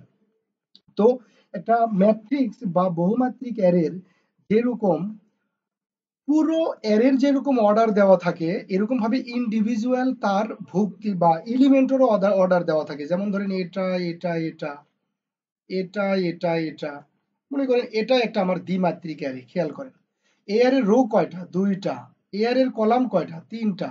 তাহলে এই পুরো ম্যাট্রিক্সের অর্ডার হলো 2 × 3। কিন্তু দেখেন এখানে যে একটা ভুক্তি, এই ভুক্তিরও কিন্তু একটা অর্ডার আছে। কেমন? এ হলো 1 নম্বর রোর 1 নম্বর কলাম, তার মানে এর অর্ডার বা অ্যাড্রেস হলো 1 1। এটা হলো 1 নম্বর রোর 2 নম্বর কলাম, তাহলে এটা হলো 1 2। এটা হলো 1 নম্বর রো 3 নম্বর, সুতরাং এটা হলো 1 3। সেম ভাবে এটা হলো 2 নম্বর রো 1 নম্বর কলাম, এজন্য এর অর্ডার হলো 2 1। আপনারা কি এই অর্ডার গুলো বুঝতেছেন সবাই? Very good. তো এই জিনিসগুলো নিয়ে আমরা একটু, এই যে এখানে আলোচনা আছে, দেখেন এখানে আপনাদেরকে আলোচনাটা আমি দেখাই। এই যে অ্যারে, এই যে অ্যারে কি, সেখানে আমি এতক্ষণ যা যা বললাম সেখানে এগুলো টাইপ মানে লেখা আছে। অ্যারে সাধারণত দুইটা প্রকার, একটা লিনিয়ার অ্যারে আর একটা হলো নন লিনিয়ার বা মাল্টি ডাইমেনশনাল অ্যারে বলে। একমাত্রিক বা ওয়ান ডাইমেনশনাল অ্যারেকে সাধারণত লিনিয়ার অ্যারে বলে, আর বহুমাত্রিক অ্যারেগুলোকে সাধারণত নন লিনিয়ার অ্যারে বলে। তো এদেরকে কিভাবে ঘোষণা করতে হয় দেখেন, এগুলো কি একটু পরিচিত মনে হইতেছে? সবাই একটু তাকান। এই যে দেখেন এটা একটা অ্যারে নাম, তার ভিতরে 4টা জায়গা, সেই 4টা জায়গার ভিতরে 4টা ডাটা দিছে, 1টা 2টা 3টা 4টা। এই 4টা ডাটা আবার দেখেন এই যে ইন্ডেক্স 0 1 2 3, 101টা প্রথমে আছে, 100 201টা পরে গেছে। এই জিনিসগুলো কি একটু আগে আমি যে কথাবার্তা গুলো বললাম, সেই কথাবার্তা গুলো থেকে এই জিনিসগুলো কি আপনাদের কাছে পরিচিত মনে হইতেছে না এখন? ওকে, এগুলো তো আমার কথা বলার আর দরকার নেই, আপনারা পড়ে নেবেন এখন, তাহলে পারবেন। এখন আমি এখানে অনেক গুরুত্বপূর্ণ একটা প্রশ্ন নিয়ে কথা বলবো, সেটা হলো একটা 2 ডাইমেনশনাল একটা অ্যারের মেমোরি রিপ্রেজেন্টেশন আপনাকে দেখাবো। 2 ডাইমেনশনাল অ্যারের মেমোরি রিপ্রেজেন্টেশন দেখাবো। তো এটা আমি এখানে দেখাই। আচ্ছা, আমি একটু ফ্যান দেবো, অনেক গরম লাগতেছে, একটু হালকা সাউন্ড হবে, এটুকু একটু সহ্য করে না। দেখেন, আমি যতই 2 ডাইমেনশনাল বলি আর 3 ডাইমেনশনাল অ্যারের কথা বলি, অ্যারে আসলে একটাই, 1 ডাইমেনশনাল অ্যারে। এটি 1 ডাইমেনশনাল অ্যারেকেই কি করা হয়, বিভিন্ন ভাবে 2 ডাইমেনশনাল বানানো হয়, 3 ডাইমেনশনাল বানানো হয়। তো একটা 2 ডাইমেনশনাল অ্যারের মেইন জিনিস কি? মেইন জিনিস হলো রো আর হলো কলাম। তো যখন আপনি কোনো একটা 2 ডাইমেনশনাল বা মাল্টি ডাইমেনশনাল অ্যারেকে যখন আপনি রিপ্রেজেন্ট করবেন, তখন সাধারণত একে দুইটা পদ্ধতিতে রিপ্রেজেন্ট করা যায়। একটা হলো কলাম মেজর আর একটা হলো রো মেজর। একটা হলো কলাম মেজর আর একটা হলো রো মেজর। তো দেখেন একটা অ্যারে আমি নিই, মাল্টি ডাইমেনশনাল একটা অ্যারে নিই, 1 2 3 1 2 3 1 2 3। সাপোজ ধরেন এটা আমার একটা অ্যারে, এখন একে আমি মেমোরিতে রিপ্রেজেন্টেশন করব। একে আমি মেমোরিতে রিপ্রেজেন্টেশন করব, মেমোরিতে তার উপস্থাপনা দেখাবো। তো আমি বললাম যে মেমোরিতে যতই আপনি 2 ডাইমেনশনাল বলেন আর 3 ডাইমেনশনাল বলেন, মেমোরিতে আসলে 1 ডাইমেনশনাল অ্যারে থাকে। তো এই জিনিসটাই যদি দেখেন আমি মেমোরিতে উপস্থাপন করি, তাহলে কিভাবে মেমোরিতে ওরা থাকবে? তো এটা মেমোরিতে উপস্থাপন করার আগে আপনাকে আগে এনশিওর হইতে হবে যে আপনি রো মেজর রিপ্রেজেন্টেশন চাচ্ছেন বা কলাম মেজর রিপ্রেজেন্টেশন চাচ্ছেন। তো সাপোজ ধরেন আমরা প্রথমে রো মেজর রিপ্রেজেন্টেশন দেখবো। তাহলে দেখেন এই যে এটা হলো আমার একটা রো, এটার নাম দিলাম আমি 1 নম্বর রো। এটা হলো আমার 2টা রো, এটার নাম দিলাম আমি 2 নাম্বার রো। এটা হলো আমার 3টা রো, মানে এটার নাম দিলাম আমি 3 নাম্বার রো। এখন এই রো মেজর ভাবে আমি মেমোরিতে এদেরকে দেখতে চাইতেছি, তাহলে মেমোরিতে এরা কিভাবে থাকবে দেখেন। আমি আগেই বললাম যে মেমোরিতে কিন্তু 1 ডাইমেনশনাল অ্যারে সবসময়, মেমোরিতে 2 ডাইমেনশনাল ওইরকম বলে কিছু নাই। এই 1 ডাইমেনশনালের ভিতরেই 2 ডাইমেনশনাল করা হবে। কিভাবে? খেয়াল করেন, এই যে 1 ডাইমেনশনাল অ্যারেটা, এই যে রো মেজরে যেহেতু আপনি প্রেজেন্ট করতেছেন, এখানে করা হবে কি, এই যে 1 নম্বর রোটাকে এই দিক দিয়ে রেখে দেওয়া হবে, এই দিক দিয়ে রেখে দেওয়া হবে। মানে এই যে এখানে একটা, এই যে এখানে 2টা, এই যে এখানে 3টা ডাটা এখানে রেখে দেওয়া হবে। তাহলে এর নাম আমি কি দিচ্ছি? এর নাম দিচ্ছি এই যে 1 নম্বর রো। সেম ভাবে, সেম ভাবে এই যে পরের যে 2 নম্বর রোটা, সেটার ডাটাকে এভাবে রেখে দেওয়া হবে, 2 3, এই যে রেখে দেওয়া হলো। আর এটার নাম দেওয়া হলো ট্রু, এটার নাম দেওয়া হলো ট্রু, এটার নাম দিছি আমরা কি ওয়ান। কি ওয়ান? এগুলো আবার কি রো, যেহেতু আমরা ডাটা রেখেছি রো মেজরে। আর এই 3 নম্বরটা একটা দুইটা তিনটা, এটার নাম দেওয়া হলো 3। ঠিক আছে, তার মানে এটা হলো 1 নম্বর রো, এটা হলো 2 নম্বর রোর ডাটা, এটা হলো 3 নম্বর রোর ডাটা। আর এখানে পুরো যে অ্যারেটা দেখা যাচ্ছে, পুরো যে অ্যারেটা দেখা যাচ্ছে, আসলে এই পুরা অ্যারেটা দেখতে কি ভাই একমাত্রিক অ্যারের মতো মনে হইতেছে না? এটা কিন্তু একটা একমাত্রিক অ্যারে, কিন্তু ওর ভিতরে আমরা ঢুকাইছি কি বহুমাত্রিক অ্যারে, মানে ওটারে আমরা এখন বহুমাত্রিক অ্যারে বানাই ফেলছি। এখন দেখেন এই যে এই জায়গার যে আমার ইন্ডেক্সটা, এটার অ্যাড্রেস কি, এটার অর্ডার কি 1:1, কি বলেন সবাই? তাহলে আমার এই ভুক্তিটার অর্ডার কি 1:1 না, কি বলেন, তাই না? এটার এটার অর্ডার কি, এটা হলো 1:2, তাহলে আমার এখানে আমার এটা কি 1:2। সেম ভাবে যদি আমি এটার কথা যদি বলি, এটা আমার কত 3:3, তার মানে আমার এই ভুক্তিটার অর্ডার কত 3:3। সবাই কি বুঝতেছি ভাই? ওকে, এখন দেখেন এইভাবে ডাটা রাখার সুবিধা কি। যখন আপনি এরকম একটা অ্যারে থেকে যদি আপনি এই ডাটাটাকে খুঁজতে চান, এই ডাটাটাকে যে মেমোরির এ কোথায় আছে আমি খুঁজবো, তাহলে শুধুমাত্র আপনি বলে দিতেন যে 3 নম্বরের হলো 3:2, এটার কি ভক্তি কি 3:2। এটা 2 নম্বর, এই যে এখানে 1 নম্বরটা দিছি, এখানে আসলে এটা 2 নম্বর। ঠিক আছে, তাহলে এটার এটার ভুক্তি কি 3:2। তাহলে আপনি শুধু এক কথাই বলে দিতেন যে থ্রির, মানে 3 নাম্বার কলমের 3:2। খেয়াল করে দেখেন, এরকম করে যদি আপনি বলতেন, তাহলে আমার কি কখনো এই 1 নম্বর রোতে খোঁজার প্রয়োজন ছিল? কি মনে হয় আপনার? আপনার কি 2 নম্বর রোতে খোঁজার কোনো প্রয়োজন আছে? প্রয়োজন নাই। কেন? আপনাকে বলে দিছে যে 3 নম্বর কলামের 3:2। তাহলে আমি করতাম কি, এগুলো কোনো জায়গাতে না খুঁজে একেবারে সরাসরি 3 নম্বর কলামে চলে আসতাম এবং 3 নম্বর কলামে এসে দেখতাম যে 3:2, এই যে 3:2 মানে হলো এটা, জাস্ট এটাকে আমি ফাইন্ড আউট করতাম। তাহলে দেখেন সার্চিং এর জন্য আপনার কত সুবিধা হইতেছে। প্রায় 4 গুণ 5 গুণ সার্চিং এর আপনার আইটেরেশন বা সময় এখানে কমে যাচ্ছে, বুঝতে পারছেন? তো এইভাবে আসলে কোনো একটা মেমোরিতে, মাল্টি ডাইমেনশনাল কোনো একটা মেমোরিকে রিপ্রেজেন্ট করে রো মেজর পদ্ধতিতে। কি পদ্ধতিতে? রো মেজর পদ্ধতিতে। সবাই কি বুঝছেন আমার এটুকু পড়াশোনা?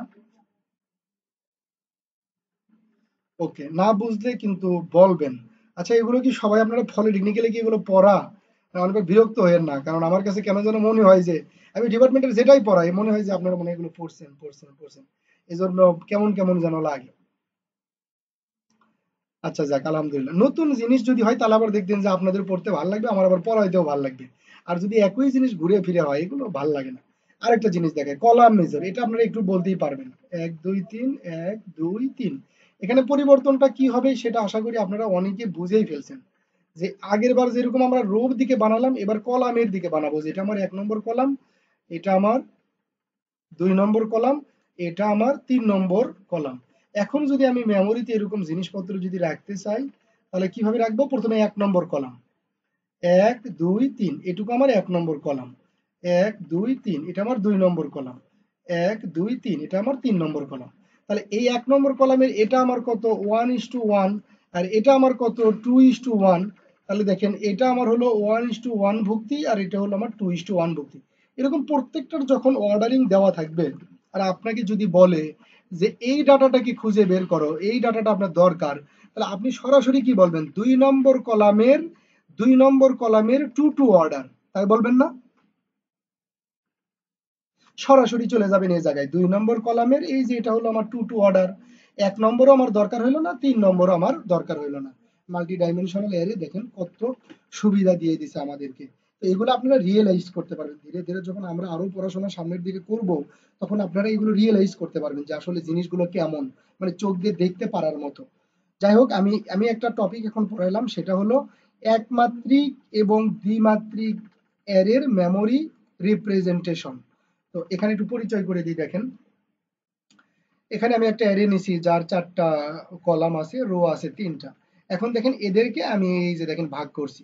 যখন রো মেজরে করছি, তখন এবার কলাম মেজরে করছি, তখন তাদের এভাবে কলাম হয়েছে, 4টা কলাম হয়েছে। কেননা এখানে দেখেন 1টা 2টা 3টা 4টা কলাম। আবার যখন রো মেজরে করব, তখন 1টা 2টা 3টা রো হবে। এই যে দেখেন 1টা 2টা 3টা রো, এদের প্রত্যেকটার অর্ডার দেওয়া আছে। আশা করি এগুলো এখন দেখলেই বুঝতে পারবেন, আর কোনো প্রবলেম হবে না। সবকিছু কি ঠিকঠাক ভাই? ওকে। এখান থেকে আপনাদের আমি একটু কাজ দিই, সেটা হলো কি, আমি আর বেশিক্ষণ কথা বলবো না, শুরুতেও কথা বলছি তো, আবার আজকে ওরকম ইয়েও নাই আমার।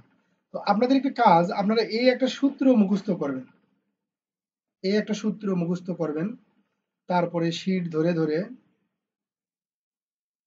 আপনারা করবেন কি, দাঁড়ান একটু, এই যে দেখেন এখানে একটা সূত্র আছে, মার্কিং করে দেওয়া আছে, এই একটা সূত্র মুখস্থ করবেন, মানে মুখস্থ করে ফেলবেন একবারে, বোঝাবুঝি পরে। তারপরে দেখেন আরো দুইটা সূত্র দেওয়া থাকবে, কোথায় দেওয়া আছে যে দেখি সামনের দিকে, আরো দুইটা সূত্র থাকবে। এই ম্যাথ গুলো আমরা সামনের ক্লাসে করব। আজকে এই যে দেখেন এখানে দুইটা সূত্র দেখা যাইতেছে, এই যে কলাম মেজরের জন্য এই যে একটা সূত্র, কলাম মেজরের জন্য এইটা একটা সূত্র, রো মেজরের জন্য এইটা একটা সূত্র।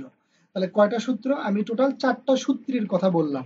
এই 4টা সূত্র আপনাদের দায়িত্ব যে এই 4টা সূত্র আপনারা মুখস্থ করে ফেলবেন, তাহলে সামনের দিনে আমরা এই অঙ্কগুলো সব কিছু করে ফেলতে পারবো। এই সবগুলো কিছু করে ফেলার পরে সামনে আমরা স্ট্যাক শুরু করতে পারবো, সামনে ক্লাসে স্ট্যাক শুরু করতে পারবো। এর ভিতরে মোটামুটি এরকম জিনিসপত্রগুলো পড়লে আর তেমন কিছু লাগে না। এখানে এর ভিতরে মেইন ইম্পর্টেন্ট জিনিসটা হলো এর সুবিধা অসুবিধা, আর এর যে অঙ্কগুলো এইগুলো হলো ইম্পর্টেন্ট, তাছাড়া আর তেমন কিছু আসার সুযোগ নাই। তো পরীক্ষার সিলেবাসটা যেটা বলতেছিলাম সেটা হলো ডিপার্টমেন্ট আমরা যতটুকু পড়তে পারবো ততটুকু পরীক্ষার সিলেবাস। আর আরো কিছু কাজ দেবো, যেমন আমি আপনাদেরকে ত্রিকোণমিতি ক্লাসে অ্যাড করাইছি 1 থেকে 30 পর্যন্ত, 1 থেকে 30 পর্যন্ত যে ভিডিওগুলো আছে এটা হলো আপনাদের সিলেবাস ত্রিকোণমিতির ক্ষেত্রে, ত্রিগণ, এটা একটা সিলেবাস 1 নম্বর। 2 নম্বর হলো ডিপার্টমেন্ট আমি যা পড়াবো, ডিপার্টমেন্ট আমি যতটুকু পড়াবো ততটুকুর উপরে 1 সপ্তাহ পরে পরীক্ষা হবে। 3 নম্বর হলো আপনারা 10টি মৌলের প্রতীক, সংকেত, যোজনী, আণবিক ভর, পারমাণবিক ভর মুখস্থ করে ফেলবেন। প্রতীক, সংকেত, যোজনী। প্রতীক সংকেতটা এমনিতেই মানে প্রতীকটা এমনিতেই বোঝা যায়, সংকেত মানে সংকেত এমনি বোঝা যায়, যোজনী, আণবিক ভর, পারমাণবিক ভর, এগুলো মুখস্থ করে ফেলবেন। একেবারে মুখস্থ বলতে ঠাড়া মুখস্থ। কেমনি ঠাড়া মুখস্থ? মানে এরকম ভাবে, যেমন ধরেন আমি অনেক আগে মুখস্থ করছিলাম এভাবে, যে প্রথমে হলো চারিদিকে শুধু ফোনের উপর ফোন আসতেছে, অযথা ফোন দেয় লোকজন। প্রথমে হলো সংকেত, তারপরে আণবিক ভর, তারপরে পারমাণবিক ভর, এটা আপনি এভাবে ইয়ে করে নেবেন, ঠিক আছে? যেন আমি মুখস্থ করছিলাম এভাবে, যেমন এটা ধরেন যে প্রতীক, না প্রতীক, সংকেত, যোজনী, হ্যাঁ যোজনীর থেকে শুরু, যোজনী, আণবিক ভর, পারমাণবিক ভর, আমি এভাবে মুখস্থ করছিলাম। মানে আপনারা এইভাবে পড়বেন তাহলে একসময় মুখস্থ হয়ে যাবে। এরকম করে পড়ছিলাম যে hydrogen 1 1 1, helium 0 2 4, lithium 1 3 7, beryllium 2 4 9, boron 3 5 11, carbon 2 4 6 12, এরকম ভাবে পুরো 35টা 40টার মতো আপনাদের মুখস্থ করা লাগবে। তো এইটুকু জিনিস যদি আপনার মুখস্থ না থাকে, গাজীপুরে এসে প্রথম 2টা মাস আপনার নষ্ট। যারা এগুলো পারে তারা অনেক আগে চলে যাবে, আর আপনি এগুলোর কারণে একেবারে পিছিয়ে পড়বেন। তো আপনাদের পরীক্ষার সিলেবাস অনুযায়ী প্রথম 10টা মৌলের সংকেত, যোজনী, আণবিক ভর, পারমাণবিক ভর এভাবে পড়বেন। Hydrogen 1 1 1, helium 0 2 4, lithium 1 3 7, beryllium 2 4 9, boron 3 5 11, carbon 2 4 6 12, nitrogen 1 3 5 7 14, oxygen 2 8 16, fluorine 1 9 19 20, নিয়ন 0 10 20, এভাবে পড়তে থাকবেন 10টা। তো এইগুলো জিনিস যেন আবার একদিনে কোপায়ে ভাঁজ করতে চাইেন না, যে ঠিক আছে সময় তো আছে, বৃহস্পতিবার পুরো রাত এই 10টা পড়বো। আপনি এভাবে মনে করেন সময় ভাগ করে নিলেন, ভাই নিজে ভাঁজ হয়ে যাবেন, এগুলো আপনার মনে থাকবে না। প্রত্যেক দিন এগুলো পড়তে হবে, তসবিহ যেরকম তিলাওয়াত করে এভাবে আপনার তিলাওয়াত করতে হবে। আপনি হাঁটতেছেন, এগুলো মনের ভিতর মাথার ভিতরে বলতে হবে, হাইড্রোজেন মানে মাঝে মধ্যে আশেপাশের লোকগুলো যেন আপনাকে পাগল বলে।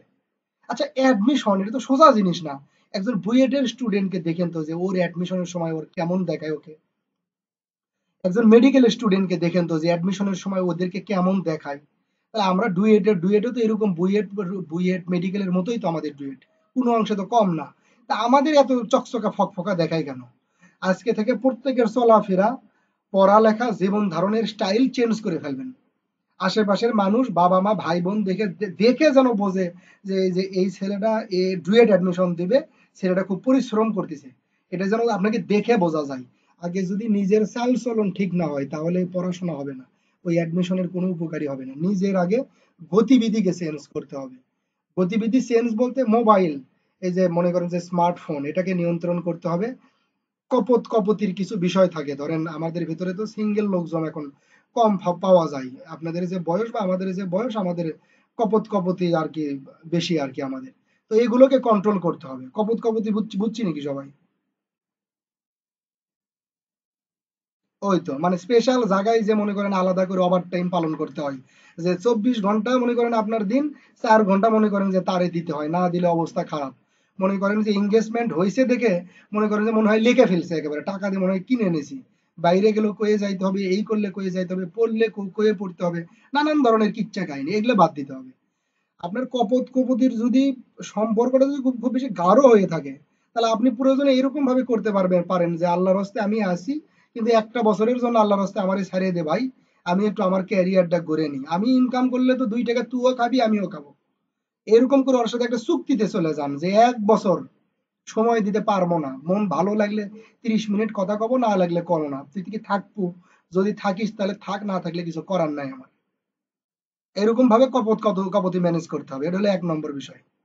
আর 2 নম্বর হলো, অনেকেই মজা পাইতেছেন, ভাই মজা পাইেন না ভাই, এগুলো সিরিয়াস বিষয় ভাই, আপনার মাথা পুরো পাগলা করে ফেলে দেবে। এই কপতের বিষয় হলো এমন একটা বিষয়, 2 দিন ভালো থাকবেন, 4 দিন ঝগড়া হবে। এই ঝগড়া হলে আপনি বই নিয়ে পড়তে পারবেন না, এগুলো সব কোনো কিছু ঠিকঠাক ভাবে হবে না, কোনো কিছুই ঠিকঠাক হবে না, এটা ডিস্টার্ব, বুঝছেন? তো মিউচুয়াল করে নেবেন। আপনারা তো এখন ম্যাচিউর হয়ে গেছি না আমরা, আমাদের সামনে ডুয়েট যে এরকম থাকলে সেভাবে হিসাব দেবেন। স্মার্টফোন হিসাব করে করে ইউজ করবেন ভাই। স্মার্টফোনটা খুবই খারাপ একটা জিনিস, খুবই খারাপ একটা জিনিস। যদিও এই যে দেখেন, আপনারা অবশ্যই স্মার্টফোনটাকে এই যে এখন কাজে লাগাইতেছেন, কিন্তু সবাই এটা লাগায় না এরকম। বাড়িতেও ফ্যামিলিকে বলে দিবেন যে আমি আর এই সময় আমার পড়ার সময়, আমি ডুয়েটে পরীক্ষা দিব, প্রয়োজনে আমার কথা বলবেন যে ভাই পড়া দিছে পরীক্ষা নেবে, আমাকে এই সময় প্রয়োজনে কোনো কাজের কথা বলা যাবে না। এইভাবে নিজেদের চলাফেরা, বন্ধু বান্ধবের সাথে আড্ডা দিবেন, তাদের সাথে ধুমসে মনে করেন যে চ্যাট করবেন, গল্প করবেন, সবকিছু করবেন, কিন্তু নিচে নিচে নিচে নিচে কি করবেন, কাটাকাটি শুরু করবেন। বন্ধু বান্ধব আশেপাশের ধরেন অনেক সার্কেলের মানুষ কিছু বুঝবেই না, রাতের বেলা টপাক করে মনে করেন যে 4টা ঘন্টা পড়ে দেবেন, বাস কেউই জানলো না, সবাই শুয়ে মনে করেন যে ফেসবুক চাপলো, ইউটিউবে মুভি দেখলো, শুয়ে থাকলো, যেমনি যেমনি লাইফস্টাইল পার করলো, কিন্তু আপনি টপাক করে করবেন কি, রাত্রে 4টা ঘন্টা পড়ে দেবেন। 1 মাস যদি ভাই 4 ঘন্টা করে পড়া যায়, তাহলে কত ঘন্টা হয়? 120 ঘন্টা হয়। তার মানে আপনার যে পাশের যে ফ্রেন্ডটা ডুয়েট অ্যাডমিশনে আসবে, তার চাইতে আপনি 120 ঘন্টা এগিয়ে থাকলেন। ও আর সারা জীবন শুধু দৌড়ায় না, ও যদি সুপারম্যানও হয় তারপরেও আপনাকে ধরতে পারবে না। এভাবে দিনে দিনে দিনে দিনে আমাদেরকে কি করতে হবে, নিজেদেরকে আগাই নিতে হবে। এটা আজকে 4 ঘন্টা পড়লাম মানে আমি বহু কিছু হয়ে গেলাম, এরকম না। এজন্য একটা সুশৃঙ্খল অবস্থার ভিতরে চলে আসবে। মাঝে মধ্যে আপনাদের রক্ত শীতল হয়ে যাবে, মানে পড়তে পড়তে ভাল লাগবে না, কিন্তু আমি এই দায়িত্বটা আমার, আপনার রক্ত কেমনি গরম করে দেওয়া লাগে, আপনার কেমনি ওই যে কপতি কন্ট্রোল করা লাগে, কি কেমনি ওগুলো মনে করেন সবকিছু বাদ দেওয়া লাগে, এইগুলো আমার খুব ভালো করে জানা আছে। ঠিক আছে? ধরেন 10 মিনিট যদি পেশাল পারি, তো আপনার আলহামদুলিল্লাহ পরবর্তী 10 মিনিট, আপনার 10 দিন যে আপনার ধুমসে পড়ালেখা হবে, এই কনফিডেন্স আপনি রাখতে পারেন। আমি 10 মিনিট পেশাল পারবো, আপনার পরবর্তী 10 দিন ঠিকঠাক পড়াশোনা হবে, তারপর আবার ডিস্টার্ব তৈরি হবে, তারপর আবার পেশাল পারবো। এরকম ভাবে মোটামুটি মোটামুটি আমরা দারুণ একটা প্রিপারেশন রেডি করে ফেলবো। আপনাদের কি মনে হয়, মোটামুটি আপনারা কি মানে সবাই রেডি যে হ্যাঁ ডুয়েটের জন্য করব কিছু একটা, এরকম কি মেন্টালি প্রিপেয়ার্ড আপনারা? আচ্ছা, যাক আলহামদুলিল্লাহ। আমি কিন্তু আবার ধরেন আমার কথাগুলো কিন্তু আবার মানে ইনফর্মাল টাইপের কথাগুলো কিন্তু আমার ভালো লাগে কিন্তু। বিষয়টা হচ্ছে এইগুলো জিনিস যেন আবার কেউ নেগেটিভ নিয়েন না। যেমন ধরেন আমি একেবারে গ্রাম্য ভাষায় অনেক সময় দেখা গেছে এবার খাঁটি বাংলা কথা কই। তো এগুলো যে আমি ধরেন এতে করে হয় কি যে আপনাদের কাছে যেতে পারি আমি, আমাদের ভিতরে একটা গভীর সম্পর্ক তৈরি হয়। তো সব মিলাই এই হলো অবস্থা। আজকে আমি আপনাদেরকে অ্যাডমিশনের কি দিলাম, এটা ত্রিকোণমিতি দিলাম। আচ্ছা, ত্রিকোণমিতির আমার ক্লাসগুলো কি সবাই দেখতে পারতেছেন? ওকে, তাহলে 1 থেকে 30 পর্যন্ত ভিডিও, আপনাদের 1 থেকে 30 পর্যন্ত ভিডিও দেওয়া থাকলো ত্রিকোণমিতি। ডিপার্টমেন্ট পড়া দিলাম, মানে যতটুকু পড়াবো আগামী বুধবার বৃহস্পতিবার পর্যন্ত যতটুকু পড়বো ততটুকু শুক্রবারের পরীক্ষায় থাকবে। 10টা দিলাম মৌলের সংকেত, আণবিক ভর, যোজনী, আণবিক ভর, পারমাণবিক ভর, 4। 4 নম্বরটা থাকবে হলো ইংলিশের ভিতরে আমি আপনাদেরকে ট্রান্সলেশনের একটা শীট দিছিলাম, অনেকেই মনে হয় পাইছেন, পাননি এরকম কেউ আছেন ট্রান্সলেশনের একটা শীট? ওকে, এখান থেকে 30টা ট্রান্সলেশন পড়তে হবে। ছোট বোন আমি যদি ভুলে যাই অন্যদের কাছ থেকে গ্রুপ থেকে নিয়ে নিয়েন, অথবা আমাকে বললে আমিও দিয়ে দেব। কিন্তু আমার দেওয়াটা একটু কঠিন, কারণ আমার ওই এগুলো অন্য ল্যাপটপে আছে, আমি ল্যাপটপটা চেঞ্জ করছি। অন্য হোসাইন ভাই আপনাদের কাছে আছে নাকি? তমাল ভাই, হোসেন ভাই? ওকে, ওটা একটু সুন্দর করে শেয়ার করে দিন। তাহলে 30টা হলো ট্রান্সলেশন। আপনি বিশ্বাস করবেন না, দেখেন আমি একটা কথা বলি, এই যে এবার করোনার সময় দীর্ঘ 4 মাস আমাদের কোচিং বন্ধ ছিল। তো আমি করছি কি, আমাদের কোনো স্টুডেন্টকে ছুটি দেই না, আমি অনলাইনে, আপনারা মনে হয় অনেকেই খেয়াল করছেন, আমি কিন্তু বাড়িতে যাইনি, আমি একবারে কন্টিনিউ ক্লাস চালাই গেছি অনলাইনে। এটার কারণে দুইটা ফলাফল আমি পাইছি। এই যে এরকম 30টা করে ট্রান্সলেশন পড়া দিতাম, আপনি বিশ্বাস করবেন কি জানি না, আমার ম্যাক্সিমাম স্টুডেন্টের এখন 400টা ট্রান্সলেশন মুখস্থ। 400টা ট্রান্সলেশন মুখস্থ। এই যে 30টা করে দিছি, মনে করেন কিছু বুঝতে পারেনি, একেবারে মুখস্থ। আপনারাও দেখেন 2 মাসের ভিতরে কতগুলো ট্রান্সলেশন মুখস্থ হয়, দেখবেন আপনার মুখস্থ হয়ে যাবে। তো এভাবে ধীরে ধীরে আমরা কাজ করব। আর একটা সুবিধা আমি পাইছি কি, সেটা হলো যে আমার কোচিং এ করোনার আগে যে কয়জন স্টুডেন্ট ছিল, করোনার পরেও ওই কয়জন স্টুডেন্ট তো আছেই, বরং আরো 20-30 জন স্টুডেন্ট আবার নতুন করে ইনভলভ হয়েছে। এতে করে হয়েছে কি, অন্যান্য জায়গার মনে করেন যে 20 জন স্টুডেন্টের ভিতরে 15 জন স্টুডেন্ট এবার ঝরে গেছে। মানে গাজীপুরে এবার খুব বেশি স্টুডেন্ট নাই, এবার চান্স পাওয়ার একটা সুযোগ মনে করেন। এবার যদি কেউ চান্স না পায়, এদের আর চান্স পাওয়ার দরকার নেই, এবার একটা সুযোগ চলে যাইতেছে। তো যার কারণে সব স্টুডেন্ট গুলো আছে আলহামদুলিল্লাহ, তাদের প্রিপারেশনও মোটামুটি শর্ট কোর্স হিসাবে অনেক ভালো, অনেক ভালো। এখন আপনারা যদি দোয়া করেন, আল্লাহ যদি কবুল করে, তাহলে আমি আশা করতেছি একটা দারুণ একটা আউটপুট আমি পাবো। দেখেন কোচিং এ এমনিতেই 100 জন স্টুডেন্টের ভিতরে 5 জন শর্ট কোর্স থেকে চান্স পাওয়া কঠিন হয়ে যায়। কোনো একটা কোচিং এ যদি 100 জন স্টুডেন্টের ভিতরে 5 জন চান্স পায়, এটা মনে করেন অনেক ভালো। এটা একটা ভালো, গাজীপুরের এতে এটা ভালো। কেননা পরীক্ষা দেয়, ধরেন টিপলিতে পরীক্ষা দেয় 3000, তার ভিতরে সর্বোচ্চ 500, 800 বা 1000 স্টুডেন্টই ধরলাম আমি লং, বাকি 2000 স্টুডেন্ট যদি হয় আপনার শর্টের, আর শতকরা যদি 5 জন স্টুডেন্ট হয়, তাহলে কতজন স্টুডেন্ট হলো? 1000এই তো হয় 5×10=50, 2000-এ হয় 100 জন, তাই কি জীবনে চান্স পাই? 2000 জনের ভিতরে ধরেন মনে করেন ইলেকট্রিক্যালের ভিতরে শর্টে সর্বোচ্চ আর চান্স পাই 20 থেকে 30 জন, তাহলে 1000-এ তো 1 জন করে হয়, মানে 100-তে তো 1 জন করে হয়। এটা হলো গাজীপুরের শর্ট কোর্সে চান্স পাওয়ার রেশিও। আমাদের সিএসসি তে অবশ্য আর একটু বেশি। যেমন আমাদের সিএসসি তে ধরেন শর্ট কোর্সের স্টুডেন্ট থাকে 700 জনের মতো, এখন কম করে হলো 20 জন, 18 জন, 20 জন, 15 জন এরকম চান্স পাই। তাহলে আমরা শতকরা 3 জন বলতে পারি, শতকরা 3 থেকে 4 জন আমাদের গাজীপুরে, অথবা 3 থেকে 5 জন আমাদের গাজীপুরে শর্ট কোর্স থেকে চান্স পাই। এটা একটা রেশিও, এটা একটা রেশিও। আলহামদুলিল্লাহ, আমি আমার আমার একটা অ্যাজাম্পশন যে আমার কোচিং এ পিওর, মানে এবার আমাদের কোচিং এ পিওর স্টুডেন্ট আছে 60 জন। পিওর স্টুডেন্ট মানে যারা মোটামুটি শুরু থেকে এ পর্যন্ত লেগে আছে, আরো কম বেশি মনে করেন যে মাঝখানে ঝরে গেছে বা ওইভাবে পড়াশোনা করেনি, এরকম আরো কিছু স্টুডেন্ট আছে। আমি ইনশাল্লাহ আমি আশাবাদী যে আমাদের এবার 20 জন অথবা 15 থেকে 20 জন বা তারও বেশি, আমি আমি আমি আশাবাদী। এখন আল্লাহ কি করবে আমি জানি না, হয়তো বা একজনও চান্স পাইবে, পাবে না, সেটা ভিন্ন বিষয়, সেটা আল্লাহ তাআলা তকদিরে যা রাখছে তাই হবে। কিন্তু 100 জনের ভিতরে যেখানে রেশিও 3 জন, আমি আলহামদুলিল্লাহ 60 জনের ভিতরে 20 জন ধরে রাখছি যে এবার আমাদের কোচিং থেকে 20 জনের মতো চান্স পাইতে হবে, তাহলে আমি খুশি হব। ঠিক আছে, এখন বাকিটা আল্লাহ ভরসা। এরকম আপনারাও যারা আসবেন, শর্ট কোর্স কিসের লং কোর্স, এটা লং লং পরে ওগুলো বাদ, চান্স পাইতে হবে প্রথমবারে, একেবারে প্রথমবারে। আর চান্স পাওয়ার জন্য কি করতে হবে, এই যে এখন যেভাবে শুরু করছেন, সিরিয়াস ভাবে ডে বাই ডে প্রত্যেক দিন একটা নির্দিষ্ট টাইমে আপনাকে একটু পড়ালেখা করতে হবে হবে হবে। আব্দুল্লাহ ভাই, অনেকদিন পরে আপনাকে দেখতেছি, আপনারা অনেক আগের লোক আমার। আব্দুল্লাহ ভাই মনে হয় মাঝে মাঝে একটু ওয়েব নিয়ে খুব বেশি ঝুঁকে পড়ছিলেন, তাই না? লারাভেল টারাভেল কি শেষ করে ফেলছেন নাকি?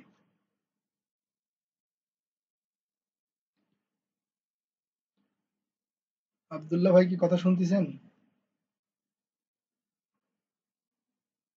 যাক আলহামদুলিল্লাহ। তো ওগুলো তো ভাই প্র্যাকটিক্যাল স্কিল, ওগুলো শেষ হবে। আবার হচ্ছে যে ধরেন ওগুলো পরে কিন্তু আবার আপনি মানে ঝালাই করে নিলে আবার পারবেন। তো মোটামুটি যদি একটা স্টেজ হয়ে যায়, আপনি যদি মনে করেন যে সফটওয়্যার ফার্মের দিকে, তাইলে আমি বলবো যে হ্যাঁ উঠে পড়ে লাগেন, একেবারে উঠে পড়ে লাগেন। লারাভেল বা পিএইচপি তে যদি থাকেন, তাহলে ওর সাথে সাথে অন্য দিকেও মোটামুটি দেখেন। আর যদি মনে করেন যে আমি ডুয়েটে আসবো, তাহলে আমি বলবো যে এদিকে যদি সফটওয়্যার ডেভেলপমেন্টের ভিতরে আপনি একটা স্টেজ তৈরি করেন, যেমন ধরেন অবজেক্ট ওরিয়েন্টেড, যেমন ধরেন একটা দুইটা ফ্রেমওয়ার্ক, এরকম যখন আপনার স্টেজ তৈরি হবে তখন এগুলোতে একটু ঢিল দেন, এগুলোতে একটু ঢিল দিয়ে এই দিকে আবার একটু শ্রম দেওয়া শুরু করেন। আল্লাহর রহমতে যদি ডুয়েটে কবুল হয়ে যায়, তখন ওই জিনিসগুলো যখন এখানে কাজে লাগাবেন তখন আপনারা আর কে ধরে? ডেজিগনেশনও আছে, স্কিলও আছে। আপনার আর ধরার মতো কোনো লোক থাকবে না। তো আজকে ক্লাস আমাদের এ পর্যন্তই। ডিপার্টমেন্টে আমি পড়াবো, অন্য দিনে আরো বেশি করে পড়াবো। আজকে হচ্ছে যে ভাই একটু